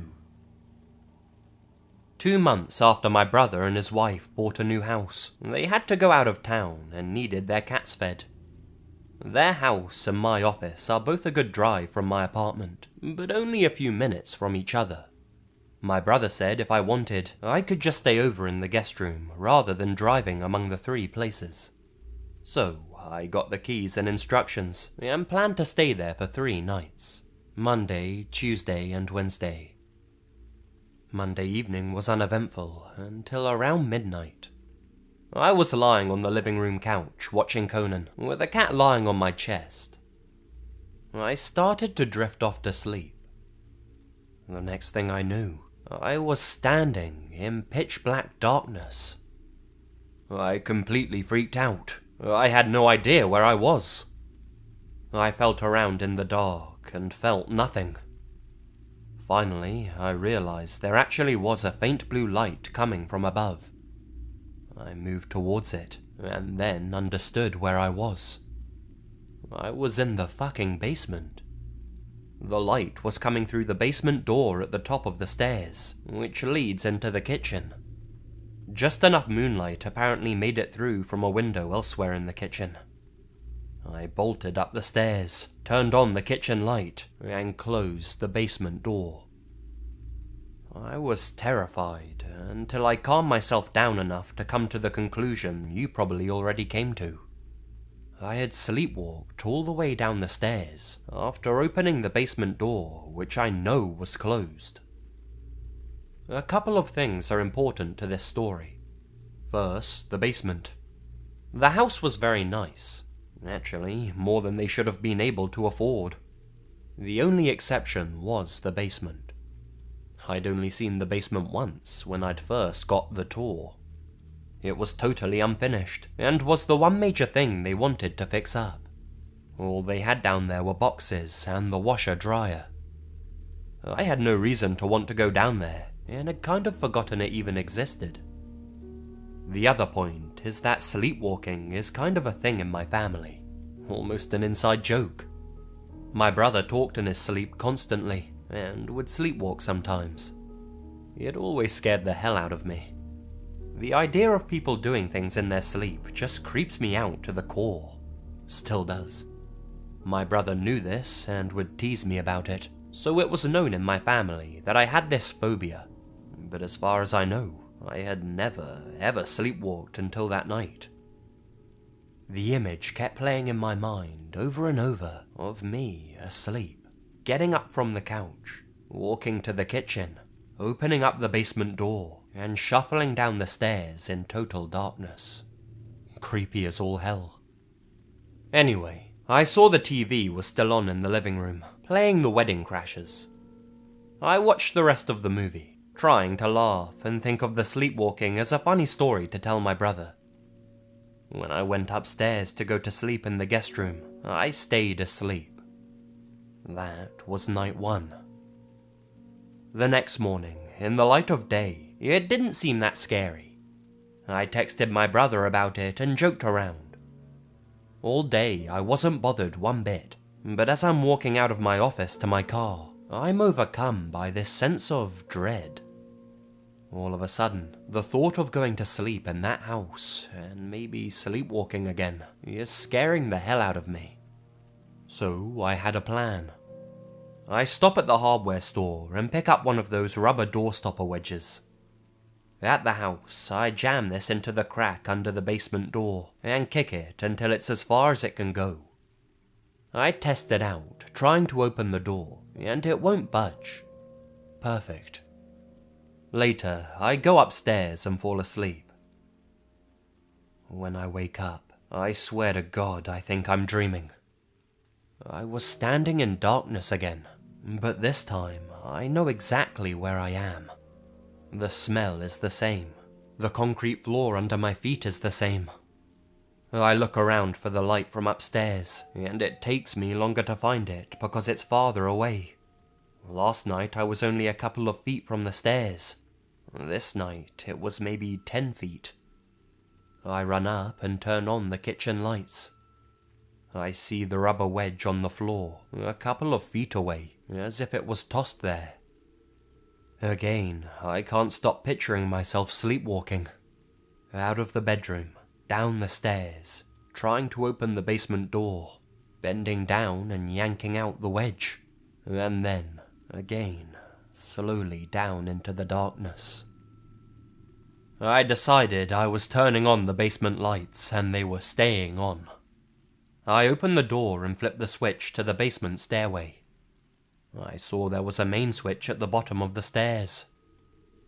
To give you a quick sense of the layout, the staircase splits the basement into 2 parts. To the right is a small area with the washer-dryer, and to the left is the big open area. I walked down and turned on the lights for the whole basement. That's when I noticed something I hadn't when my brother gave me the tour. About 10 to 15 feet away, in the big area, there was a door to what looked like a small closet. This door was closed, but had no doorknob, just an empty hole, so it looked like it would freely swing open. I realized it was very close to where I had just awoken. Then a fucking freaky thought came to me. It was as if each night I was heading to the door and getting a little farther each time before I woke up. As soon as that thought popped into my head, I booked it up the stairs again, left the lights on, and closed the door. I went up to the bedroom, but it took me forever to fall asleep. That was night 2. The next morning, Wednesday morning, I woke up late for work. I didn't think about the basement at all because I was scrambling to get ready. At work though, I was still curious about what was behind the door, so I texted my brother and asked. He replied, "Wait, why were you in the basement?" I realized that when I texted him the day before, I never actually told him where I woke up. So I'd tell him I woke up in the basement. Actually, twice in a row. After a while, he sends this novel-length text. It was about how the basement is creepy, and not to go down there, etc. How they tried putting the litter boxes in the basement, and the cats made a mess in the house because they refused to go down there. How he volunteers to do every chore other than the laundry, just so he doesn't have to go down there. He says all this stuff, and it's surprising to me, because my brother never believed in the paranormal or superstitions, not even when we were kids. I also realize he never answered my question about the door, but I let it go. After work, I get the same feeling of dread as I'm walking to my car. I really don't want to stay there again, and I decide, fuck it, I don't have to. So I go and feed the cats, get my stuff, and drive back to my place. I'm supposed to feed the cats one more time, so I'll stop over in the morning. As I went to sleep at my apartment, I was thinking of all the steps I'd have to take to sleepwalk to the basement again. Find my car parked around the block, drive asleep to my brother's house, etc. But this time, I sleep through the night. That was night 3. Thursday morning, I stop at the house as planned. I'm about to leave when I remember that the basement lights are still on. I don't even hesitate to go down there and turn them off. There was something about being there in the morning that, at the time, made it seem fine. When I go down, again, that door without a doorknob catches my eye, and it doesn't even seem scary anymore. So, what the hell, let's see. I walk over to it, and I distinctly remember not feeling spooked at all. That is, until I reach my hand towards the doorknob hole to pull it open. As soon as I do that, and I mean instantly, I feel this electric feeling, like the air before a storm, and I imagine a hand coming through the hole and grabbing mine. It was like 0 to 60, going from no fear to being certain something horrible would happen if I opened the door. It's hard to describe it other than that electric feeling. I booked it up the stairs and out of the house. So, a month later, I meet my brother for happy hour. A few drinks in, we start joking about me sleepwalking and the creepy basement. I say he never answered me about what was behind the door, and he says I don't want to know, joking at first, but then, as I persist, he gets more serious, insisting that I really don't want to know. Finally, he tells me, and I don't believe him. He's my big brother, and he's only bullshitted me 1,000,000 times in the past. This was his explanation. The previous and first owners of the house had a teen daughter that used the basement as her bedroom. The door was to her closet, where one night she curled up, took some pills, and killed herself. The family was going to remodel the basement, but after tearing it apart, realized they couldn't do it and had to move. That was why only the basement was unfinished, and why my brother was able to afford the place. The seller had to disclose a suicide happened in the residence. He said if I didn't believe him, to look up the market values of the identical houses in his tract.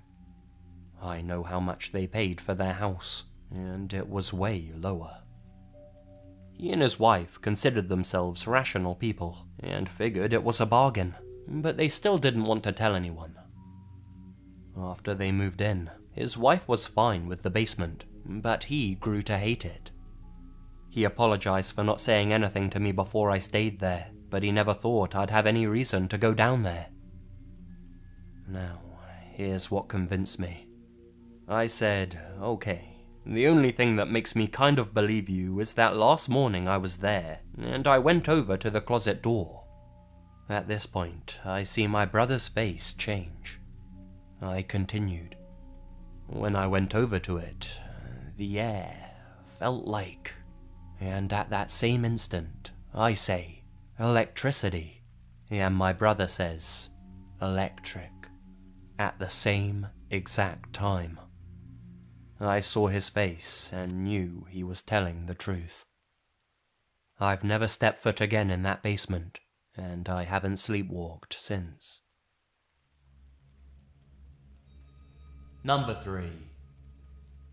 I was at a party at my friend Brian's house. I was really uncomfortable because I didn't really know anyone there, and I knew that all of Brian's friends were really into drugs. I wound up just watching movies and drinking mixed drinks until I fell asleep in a chair.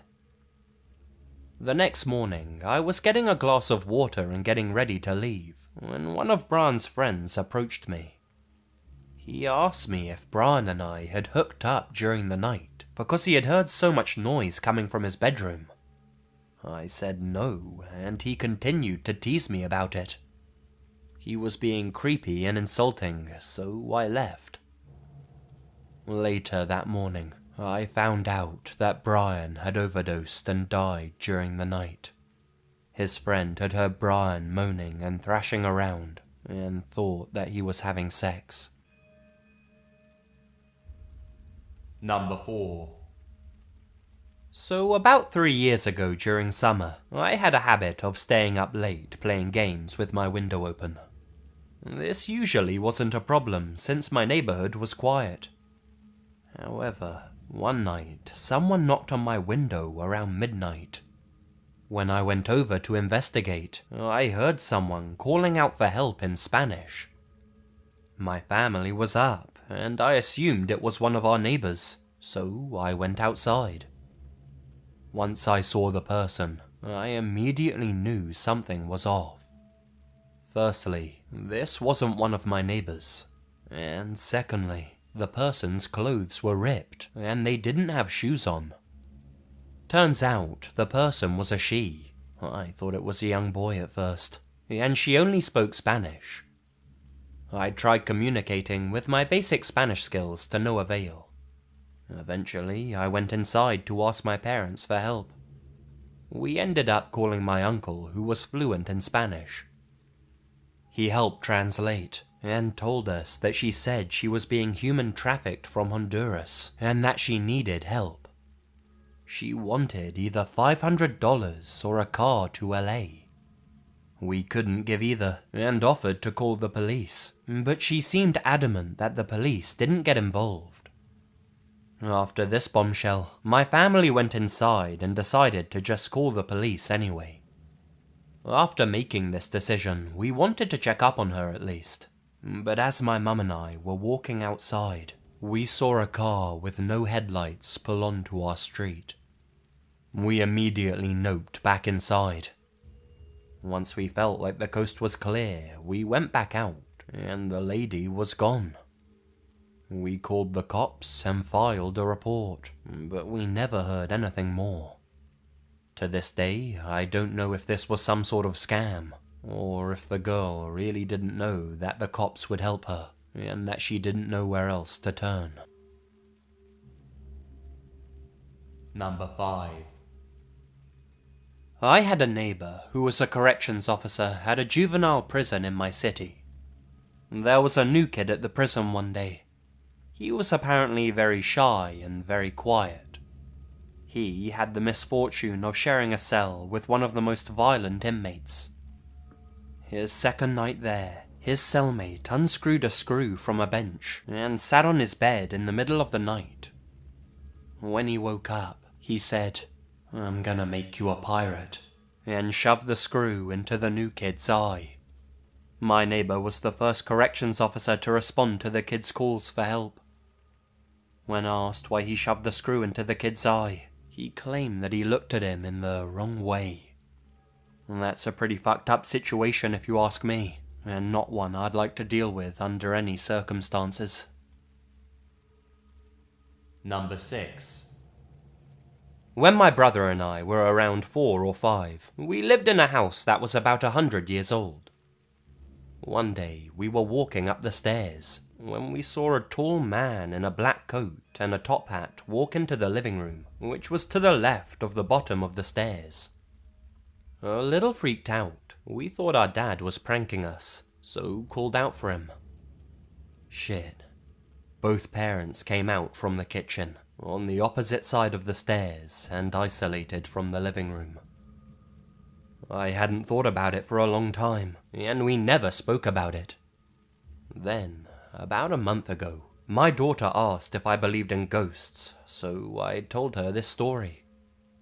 Literally seconds later, my phone bleeps. It was my brother saying, "I was just talking to my partner about paranormal shit. Do you remember the guy in the top hat?" Number 7. My friend was visiting family in the States. They lived in a rural community in Maine, and one morning she woke up before everyone else and decided to go for a run. After around 30 minutes, she turned back and started noticing a van following a few blocks behind her. She thought it was strange, so she started turning down a few streets, with the van following every move. She started sprinting, and the van sped up too. She ran to the first house she could find and started banging on the door.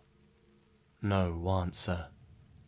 She hopped the fence and started banging on the back door. The dog in the house started barking at her, but still no one answered. She jumped into the empty pool in the backyard and hid while dialing 911. She could hear that the van had parked in front of the house, and a man started calling out to her, offering her a ride home. The dog in the house was now barking like crazy, and the man left after about a minute. Police showed up and took her back to her family's place. She gave a report, and they identified the van from a nearby HVAC business. It had been stolen earlier that day, and the same man was arrested in the next county at a gas station. Number 8. This happened to my father. I'll tell the story the way he told me. I was 22 years old. I had just gotten a place closer to my new job, but the neighborhood I lived in was secluded. Maybe 4 houses within a mile. Nothing for miles after that. I was having a normal night, maybe my first week there. I watched some TV and fell asleep. When I woke up around 1 a.m., I was about to go to my bedroom when I remembered to turn off the bathroom light at the opposite end of the house. As I was walking through the living room, I could barely see through to the kitchen, and even farther, the dining room. It was pitch black because the bathroom door was closed. In the dining room, however, I saw something tall standing up in the corner. I froze, and as my eyes adjusted, I saw it was an old man or woman in a white gown with white hair. "Hey!" I yelled. The old person sprinted towards me like a fucking jet. I sprinted back to my room where the light was on. I put my hands up, ready to fight, and the old person came lunging in, and when they saw me, they stopped and said, "Why are you in my house?" I pretended I was leaving, and apologized while I eased into the closer bathroom, locking the door behind me and calling 911 with the house phone. Turns out, a woman about half a mile away in the neighborhood had a form of dementia and wandered into my house while I was sleeping.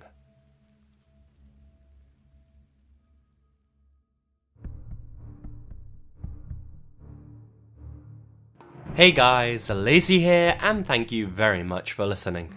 Firstly, I want to say a big thank you for everyone who's helped me reach 1 million subscribers. 1 million? Half a million. Fuck. Getting ahead of myself. Maybe one day we'll get that far, we'll see. But either way, that's crazy. I never thought I'd make it this far, so thank you to everyone in the Lazy Legion again. If you couldn't tell, I've got a bit of a cold coming on or something. I always seem to be getting sick nowadays. But yeah, that's why my voice is a little messed up. If you're into horror short films, then you might want to check this one out. It's called Blind Date. It was made by a friend of Gloomy House's, actually. And I know from personal experience how hard it can be to find an audience for an indie film. So go check it out if you have a free 30 minutes. Let him know what you think about it. I'd really appreciate it, so would he. And links can be found in the description below. As for my content, I have a few ideas lined up, so keep checking back because they'll be coming very soon. Until then, Lazy Legion, you all stay spooky. And remember, the best things happen in the dark.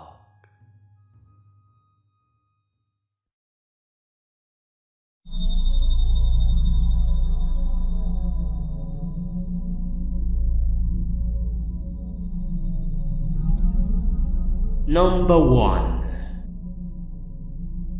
I grew up in Indiana, and when I was 17, I got my first car and started exploring. I lived somewhere pretty suburban, but if you drive an hour south, you're in the middle of nowhere. Tons of cornfields and abandoned houses. My friend and I started driving out there a lot, and started going to those abandoned houses and exploring them. My dad bought a camera for the family a bit earlier, so I would take that and shoot some photos of the houses. We got really good at finding them too. We looked out for the normal signs, broken mailboxes, long grass, heavy wear on the houses, etc. But sometimes, we were still worried about whether or not some of the places we went to were completely abandoned.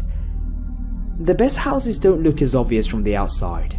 Like, if a house looks like it's in decent condition, it's most likely to have some stuff inside it. If it's super obvious, like broken windows, missing doors, etc., kids probably already found it and spray painted it and broke stuff inside. We were really respectful about it and wanted to explore places other people didn't, so we looked for more subtle places. I remember my friend and I were coming back from a concert in Indianapolis in the summer. We spent the night at my cousin's place in the city, since the drive back is really long. We left during the day and started taking alternate routes back to try and find any cool places to explore.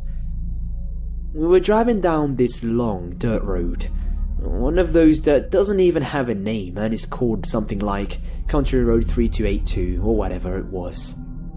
After a while, we see a long dirt driveway coming out to the left, and in the distance we see this really broken house.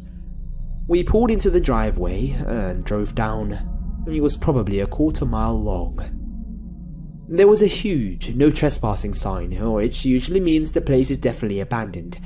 I know that sounds stupid, but it was something that made us way more confident in the house. We park and walk up to it. The door was falling off and the windows were cracked. Inside the house, everything was thrown around. It had that normal, musty, abandoned house smell, but something just made it smell a lot stronger than usual, like more rotten kind of. I don't know how to describe it, it was just really weird. I figured since most of the stuff in the house was thrown around and mouldy and rotten, it was probably just that. There was this tiny room to the side, but it was completely dark, so we walked past it. We walked towards the stairs and start stepping over broken glass, like a lot of it. It's common to see broken glass on the ground, but a huge area was completely covered in it. It made loud cracks as we walked on them. I started feeling worried. We walked up to the stairs, which was also covered in the glass. At the top, there was a long hallway. 2 rooms were opened on the side, and at the end was a closed door. The 2 rooms were mostly empty. I saw a bunch of garbage in one room, black hoses, mason jars, Coke bottles with tubing. We kept walking and went up to the door and opened it. Suddenly, the smell hit us hard. It was this super strong chemical rotting odor. And then we spot him. There was a guy in the room. He was really frail, super gaunt. He was wearing really baggy clothes and had sores all over his face. He was holding a rifle and staring right at us. I couldn't speak. I see some beakers, some bottles and tubing on this table that looks like a really crappy science fair project. He lifts the gun up to point at us and we sprint out. We got out of the house, started the car and drove off. We called the police and it turns out he and a friend were squatting the place and running a meth lab. The police found the one guy upstairs and the other guy was in that really dark room downstairs. He heard our car come and was hiding in there and watching us the entire time. I have no clue why he didn't try to stop us. He was probably just tweaking out really hard. The broken glass was there to make noise to alert them when someone else was inside. I feel so lucky to be alive and safe because they could have easily killed us and no one would have known we were there, and they would have probably never been caught. I haven't explored any abandoned houses since that. Number 2.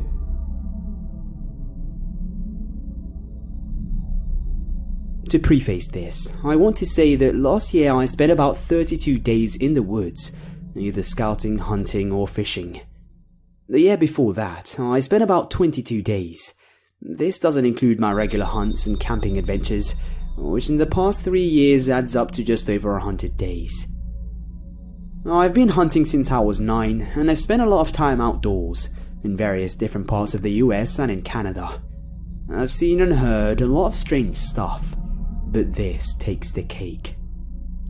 I was in Cohutta, North Georgia wilderness for 7 days scouting for bears, wild hogs, and deer, prepping for a hunting trip later that year. I had hiked in about 10 miles and then went off trail for another 3 to 5 miles. Basically, I was out in the middle of nowhere. Since I was alone, I was using a hammock that was built in a bug net, and I had a rain fly over it. I spent about 3 days halfway up a mountain, just looking for a good place to hunt. I saw 3 to 4 good-sized bears, about 10 hogs, and came across some good-sized deer. On the 4th day, I was going to head down to a small stream that I had marked on my GPS, and then set up camp and restock on water and prep for the 2-day hike back. I could have gone faster, but wanted to be able to look for any animal sign along the way. As I was approaching this small stream, I noticed a tent, which I was excited to see, as I had been completely alone for a few days and it's always nice to run into another hiker.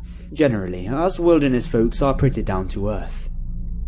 As I got closer to the tent, I noticed that there was a small pack on the ground just outside of it. I figured the person couldn't have been too far from where the camp was, so I set up my camp about 30 yards away, and with about 4 hours of daylight left, started cooking some dinner. 2 hours later, I was starting to wonder where this person was.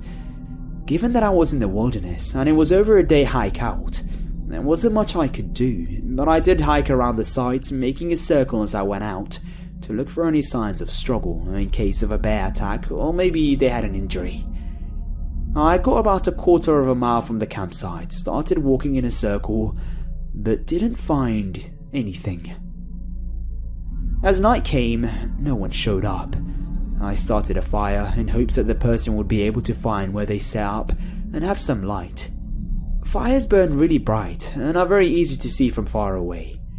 After eating, searching and hoping that the person was going to make it back, I called it a night. I had a small flask with me and took a couple sips of whiskey, jumped into my hammock with my pistol and attempted to go to sleep. I sleep pretty hard, I mean really hard, regardless of where I am. It really annoys my friends because I can always seem to fall asleep and stay asleep, regardless of where in the world we are. But this night was different. I felt like something was just off. Something wasn't right. But I figured it was just me worrying about this person who, by all my accounts, was completely missing. So, for the first time in my life, I woke up to the sound of what I thought was footsteps. But not in the sense of footsteps on leaves, but what a heavy-footed person would make walking on an old wood floor. It was extremely loud. I got my gun, grabbed my headlight stored in a small compartment above me, and waited to see if it would stop. Right at that moment, it stopped. Then I saw something that scared the shit out of me.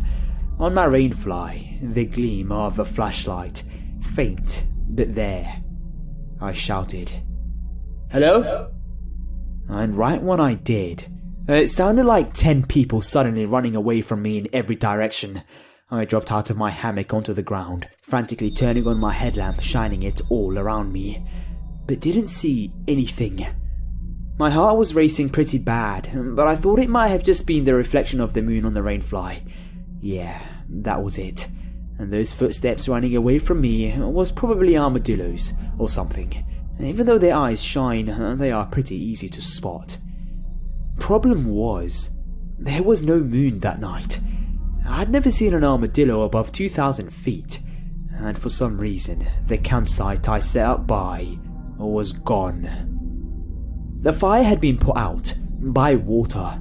It was apparent because there was not a damn coal in that thing. I thought for sure it was about 4 AM, but I had only been asleep for about an hour. At this point, I wanted to leave, but hiking out in the wilderness while it's dark is always a bad idea. So I grabbed my flask, took a swig of whiskey, removed my rain fly so I could see out of my hammock and around the area I was in, and tried my hardest to go back to sleep. I was laying down when I saw some light hit the trees above me. It was clear it was coming from downstream, and I got out of my hammock and started yelling, "Hey, y'all need any help?" No response.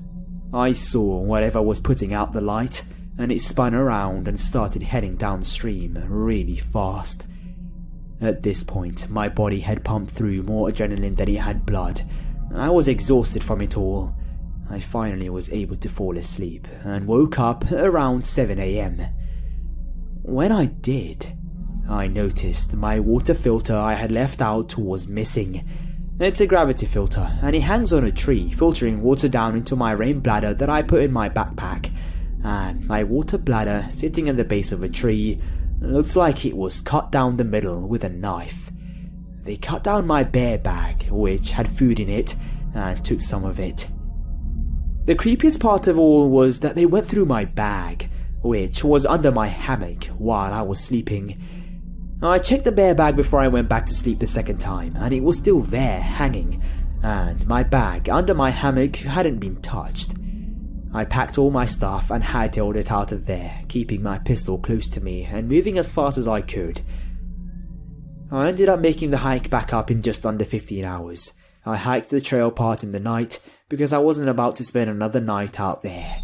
I didn't see anyone on my hike out, and there were no cars parked at the trail ahead.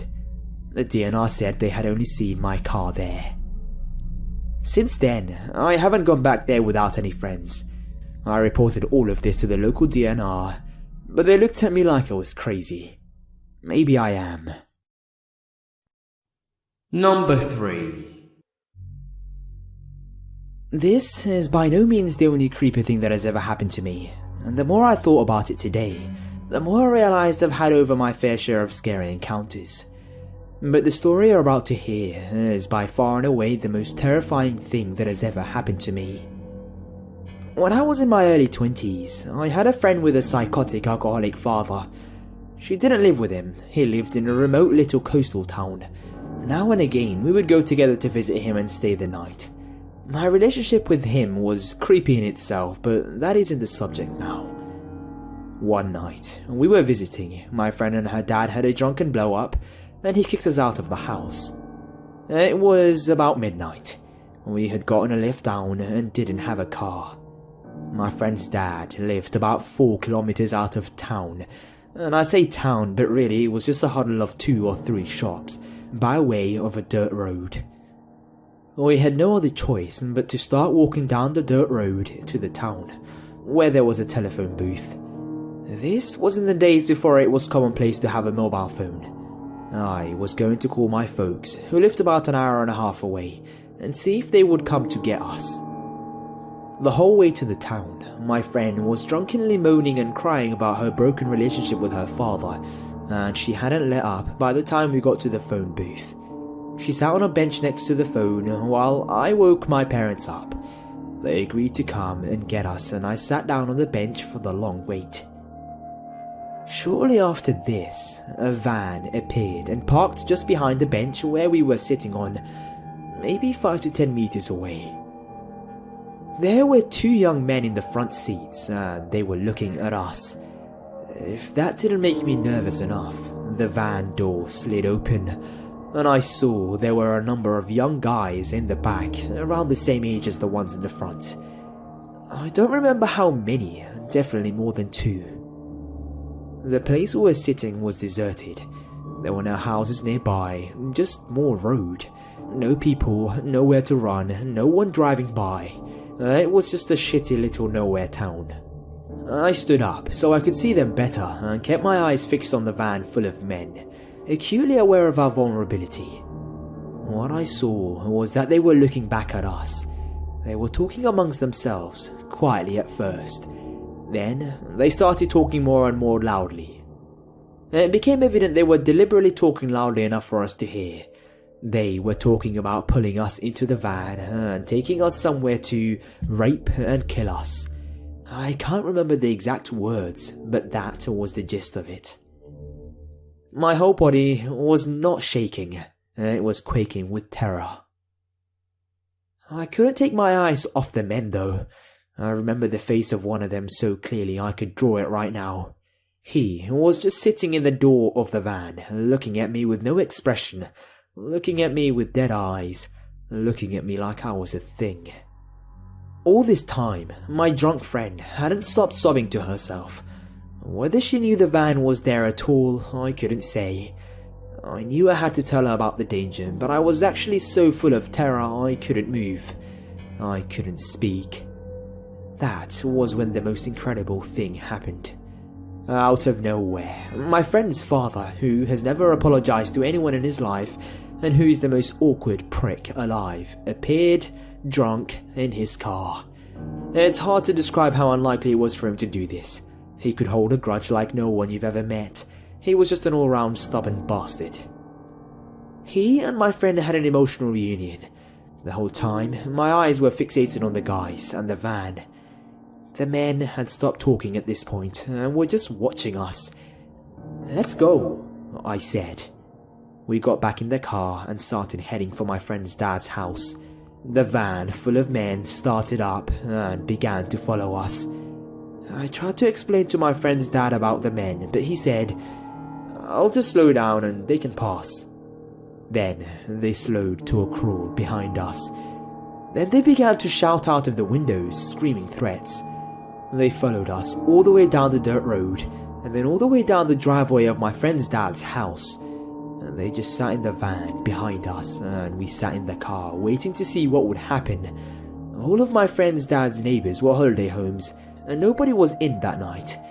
We knew if the group of men decided to get out of the van and carry out their threats, we would get no help. After a very long time, the van backed out of the driveway, and just like that, they left. My friend's dad hid in shame, and I went back to my family's house. I've been asked if I went to the police, but honestly I can't remember. I don't think I did. It was just a completely messed up time in my life. But that incident changed me forever. I'm a very cautious person now. I'm very protective of my kids. And I don't want to change that, because I'd rather be like this than accidentally trust one of the millions of psychos out there. Number 4. When I was 19, I worked for a company that allocated labour to rural areas of Australia.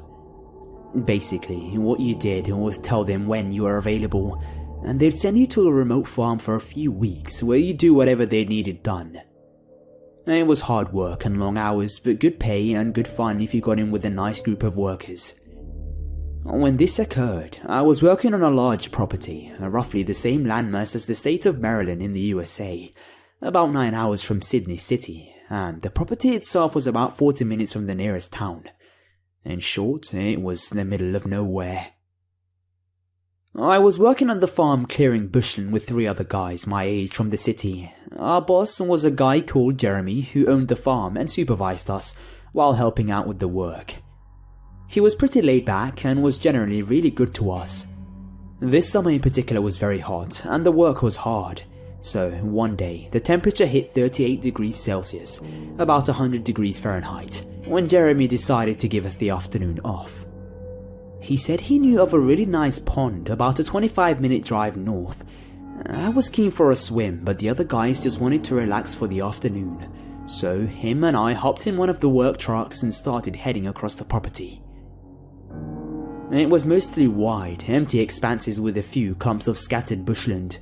Jeremy wasn't much of a talker, so we drove more or less in silence. After about 20 minutes, however, he suddenly perked up and jabbed me in the ribs. Do you see that over there, beneath the 2 dead trees? Now, I should mention here that if you're not familiar with inland areas, particularly those in Australia, they are brown or red and mostly flat and bland, meaning any bright colours stick out like a sore thumb, so you can imagine our surprise when we could see a large blue angular structure far off in the distance. We steered in its direction, and as we got closer we realised it was a huge blue shipping container just sitting in the middle of nowhere. Jeremy was perplexed. I asked him if he knew what it was, but he obviously didn't. He said he hadn't seen it when he drove through the same area about 5 weeks before, and he wanted to go and see what it was. Initially, we pulled to a stop about 100 meters away from it. At this stage, I had a really bad feeling. The whole thing just wasn't right. It's hard to explain, but if you can imagine seeing such a foreign object in the middle of a huge barren expanse, it had to be something strange. Jeremy, however, wanted to investigate, which I understood, given it was his property, but in truth, I was really anxious. As we got closer, things got even more bizarre. There was a big diesel generator behind it thumping away, and a CCTV camera on each side, all motion activated, so they buzzed around from side to side, following us as we moved around. I tried to reason with Jeremy, something along the lines of, "With all the security, someone obviously doesn't want us here. Let's just go." He brushed me off, however, reminding me that it was his farm, and whoever had put this here was trespassing, so he wanted to go inside. Despite all the surveillance, there was only a small padlock on the huge door. We had some bolt cutters in his toolbox, and after a bit of a struggle, we broke the lock and went inside. The first thing I noticed was the rush of cold air as we got in. The place was air conditioned, which I must admit was quite pleasant on such a hot day. We searched around for a light switch, but I could already see this was some sort of a IT setup. There were flashing LEDs all around the place and the sort of hum you hear when a hard drive is working hard.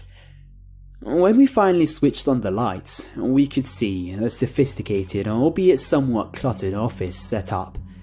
There were hard drives the size of bar fridges and other computer equipment lining the walls, sometimes piled 2 or 3 high, and plastic storage boxes scattered around the far wall, and several desks with computer monitors arranged in the middle, complete with rolling office chairs. At this stage, I felt like I was in one of those nonsensical dreams. This made absolutely no sense. We wandered to the middle and sat down at the desks to see if the computers could give us any idea of what the hell was going on out here. My heart was racing and I just wanted to leave. We had been seen by the CCTV, so if anyone was monitoring, they already knew we were here. Jeremy, on the other side, was adamant we had to get to the bottom of this, so I put on a brave face and started looking through the computer. This went on for a while, but in short, neither of us had a very high grasp of tech, outside of Facebook and Microsoft Word. The best I can describe it from my lay position is that it was an endless list of computer talk. It was like what the old Napster or LimeWire download screens looked like, just constantly picking up and receiving data, then recording it on several windows. I gave up on the computers and walked cautiously over the far end of the container to the big pile of storage boxes. By then, I was pretty sure no one else was there, as there was nowhere to hide really, but I was still incredibly on edge. I decided, against my better judgment, to see what was inside all these boxes. My brief sift through these boxes makes me feel sick to my stomach to this day. It didn't take long for me to realize that this box was full of posters, DVDs and photos, all of hardcore child pornography. One thing that still gets to me is that it was all neatly ordered into folders in small boxes. These people were organized. I immediately recoiled, jumped up and ran over to Jeremy. I could hardly string a sentence together. I said something to the effect of, "Mate, get out, child sex, go, just get out." I dragged him out, composed myself, and managed to explain what I saw. We jumped back into the truck and sped back to the house. The farm had no mobile reception, and we hadn't bought the satellite phone, so we had to get back to the landline to call the police. Once we called them, they still had to make it all the way to the farm from the nearest police station, which was in a town about a half hour from the town closest to the farm. We waited, talking frantically about what we'd seen, until the cops arrived almost an hour later. They arrived with 2 4-wheel drives, and we jumped in and led them back. This is where it gets worse. By the time we got back, the container door was open, and there was fire inside. We only had 2 small extinguishers in the cars, and these did very little. The fire department took an hour to get there, by which stage most of the damage was already done. An arson report by the federal police found almost no evidence of the computer equipment described, and only traces of paper and cardboard. This meant whoever ran this knew we were there and had time to come and remove most of it and get away. There were various ways to get off the property, and the landmass was huge, so there was no real way to tail them.